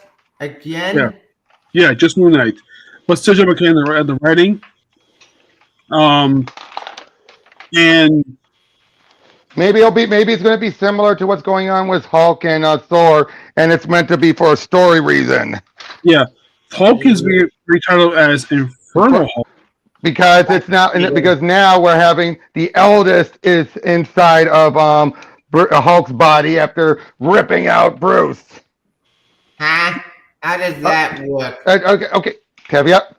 The eldest is one of the ancient gods. Okay. I'm going to call fellow Kelly Johnson lore because this is something that was not introduced in previous titles. What? The Elder Gods. I don't think even Al Ewing did this. No, either. no, oh no. Actually, technically, he did. There was teases of it in one of the one shots that led up to the finale. There was a little hint about it, and PKJ took the ball and ran with it. Well, what Yeah, happened I noticed in the book afterwards, and it was weird, but okay. It wasn't terrible. I did like Donnie Coates' time on Thor. I enjoyed that book. Mm-hmm. Yeah. This whole book was, I would say, probably, and this is my honest opinion for Donnie Coates because I enjoy a lot of his work he's done. I would say his Hulk book is his second weakest book he's done. Really? What was the first? Good. Silver Black. Really? Really? I thought it was okay. I didn't think it was terrible. It was kind of weak. I would say his Hulk run had really good ideas, but that was the more than Thor, the one that suffered from his accident. Agreed. Yeah, and apparently his accident resulted damage to his face. No, I met him since then. He looked pretty good to me. Yeah, he said he was an accident, and it did damage his face for a while. And apparently, I heard he also had memory loss too. Well, that's what. Okay, I've heard a mixture of detail. One of the things I also heard was he was forwarded money for all of his Marvel stuff and never paid it back. What? And also, he was having trouble in his personal life too. Oh yeah, his wife divorced him, which made Crossover, the book he was working on, really tragic because that was a tribute to her. What depressing and sad. Yes. But Okay, I think we should all wrap up, guys. Yeah, but I told my pop on these two things. I think these two things have been good. I'm very excited with TTKO. I'm very excited to read more of that in the future. What about the mode one more under Doom, which sucked. Oh gosh, it did. It sucked. Yeah, it was horrible. I might do an end of the year video on Marvel because again, I fell off on Marvel, but I had kept up in recent years. I just haven't made videos on Marvel. But One World Under Doom was so bad. I kind of feel obligated. Especially when Ryan North had done a good job with Fantastic Four. Why did he drop the ball so hard? For some weird reason, during the crossover, they relaunched Fantastic Four. Yeah, I don't get that either. My theory, and this has happened before, because the movie was come out that month. That's true. Energy purposes. They did it also for Captain America. When his first movie came out, they relaunched it. But Captain America wasn't nowhere near this bad. Come on. Yeah, but this is horrible. But anyway, it's part DC. I can't do more in the future. And unnecessarily more in the future. I'm sorry. I hate to cut you off, Tevi. I just need to get this off my face. How do you make Doctor Doom taking over the world boring? I know that. Why to have that big gap? Why have it be 9 issues and you have a 3 week thing in between or 3 months? It made no sense. Also, it made no sense. What was the point of Spider-Man tie-in? Nothing. It made no sense. It was pointless. And they love it that book in Doctor Doom's book. I think. One of the few crossovers I think made sense was the Runaways because they had Doombot with them. Oh yeah, the tie-in. I can even go with that book. Yep. And it was clearly made to wrap up the loose ends that Rainbow Rowell left. That and I wouldn't be surprised. And if the current Captain America book's anything to go by, I wouldn't be surprised if they were going to try to soft reboot. Yeah, Zardetti is his run for Captain America is odd to say the least. What the Zarskis? Yeah. Yeah, I've been hearing it's actually really good. Yeah. Also, that's like Armageddon, but the new Marvel. Okay, Armageddon. Do not take that title literally, Tevya. No. Let me think. My opinion, we have to Armageddon, but I know that's not going to be. That's not going to happen. This is not going to be a reboot. No. Here's the thing. I said it's not going to. Okay, good. Like my bet said it's going to connect to the Avengers because they did say it could be similar to Avengers Assemble, but Avengers Assemble is a bad story. So why limit that? Well, okay. Yeah, true. Avengers Assemble may have been a bad story, but you cannot deny that Bendis' time on Avengers was actually pretty dang good. Yes. That's true. And the Yes. thing is that particular story has had a lot of retcons Oh, to it. yep. Children Yeah. Crusade was being the biggest one. Agree. Yes.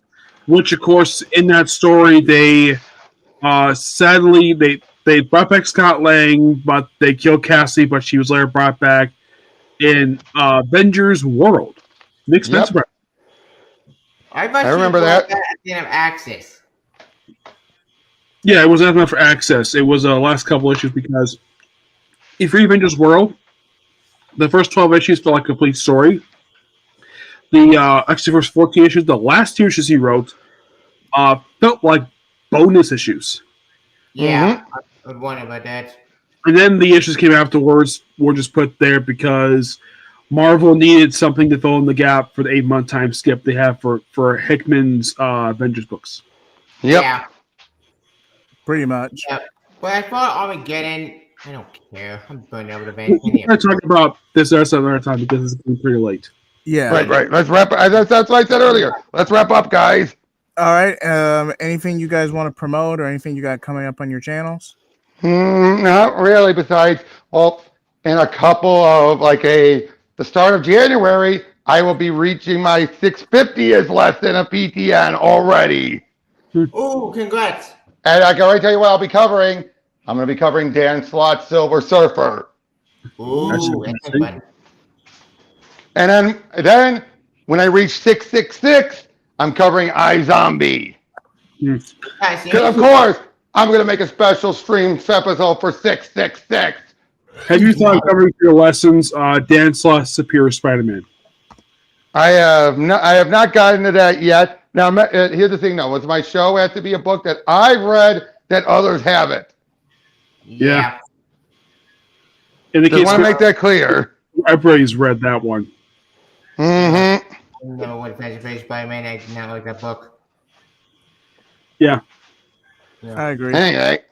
And Nick, what do you got coming up? I have some interviews coming tomorrow, and I'm starting up a new Kamen Rider series, Kamen Rider Double. Ooh. Okay.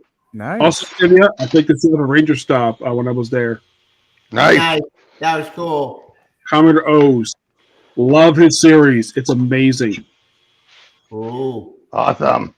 Nice. Second, okay, if you love Kamen Rider, this is definitely a series that Kamen fans will love because the theme song is awesome. It's very light, like very, very bright and vibrant, and it feels like the characters are having a good time in the show. Nice. Ooh. Nice. Tavia, what you got coming up? Yeah, I've been playing a game called Chrono's New Dawn on my channel. That's a horror game I'm playing at the recently. I got on sale. Nice. Black Friday. Yep. As for anyone on my channel, I may talk to Godzilla anime news because apparently got news about that today. I got video of that stuff. As for comic reviews, I'll be open Spider-Man in December because that book got delayed in December. I don't get why. But as for DC, I'll probably come with DC KO tie-ins and get catch up. Mm-hmm. And I think that's about it. All right. All right. As for me, you can find me. I got Dispatch Part 3, which will cover episode 6 and 7. That's going to premiere on December the 1st at 8 a.m. So please look forward to that. And I might go ahead and record the finale of Part 8 either tomorrow or the day after. So stay tuned for that as well. Also, hopefully I can get this done. New Direction versus Heroes in Crisis either Sunday or Monday, depending on Jared's availability. And then I'm also doing a separate collab with Robert later this coming week. So stay tuned for that. Hopefully. Also, I want to go ahead and announce this now. The new Tomorrowverse retrospective. I'm going ahead and confirming this now with Tevia. I'm wanting to get it done before the end of the year.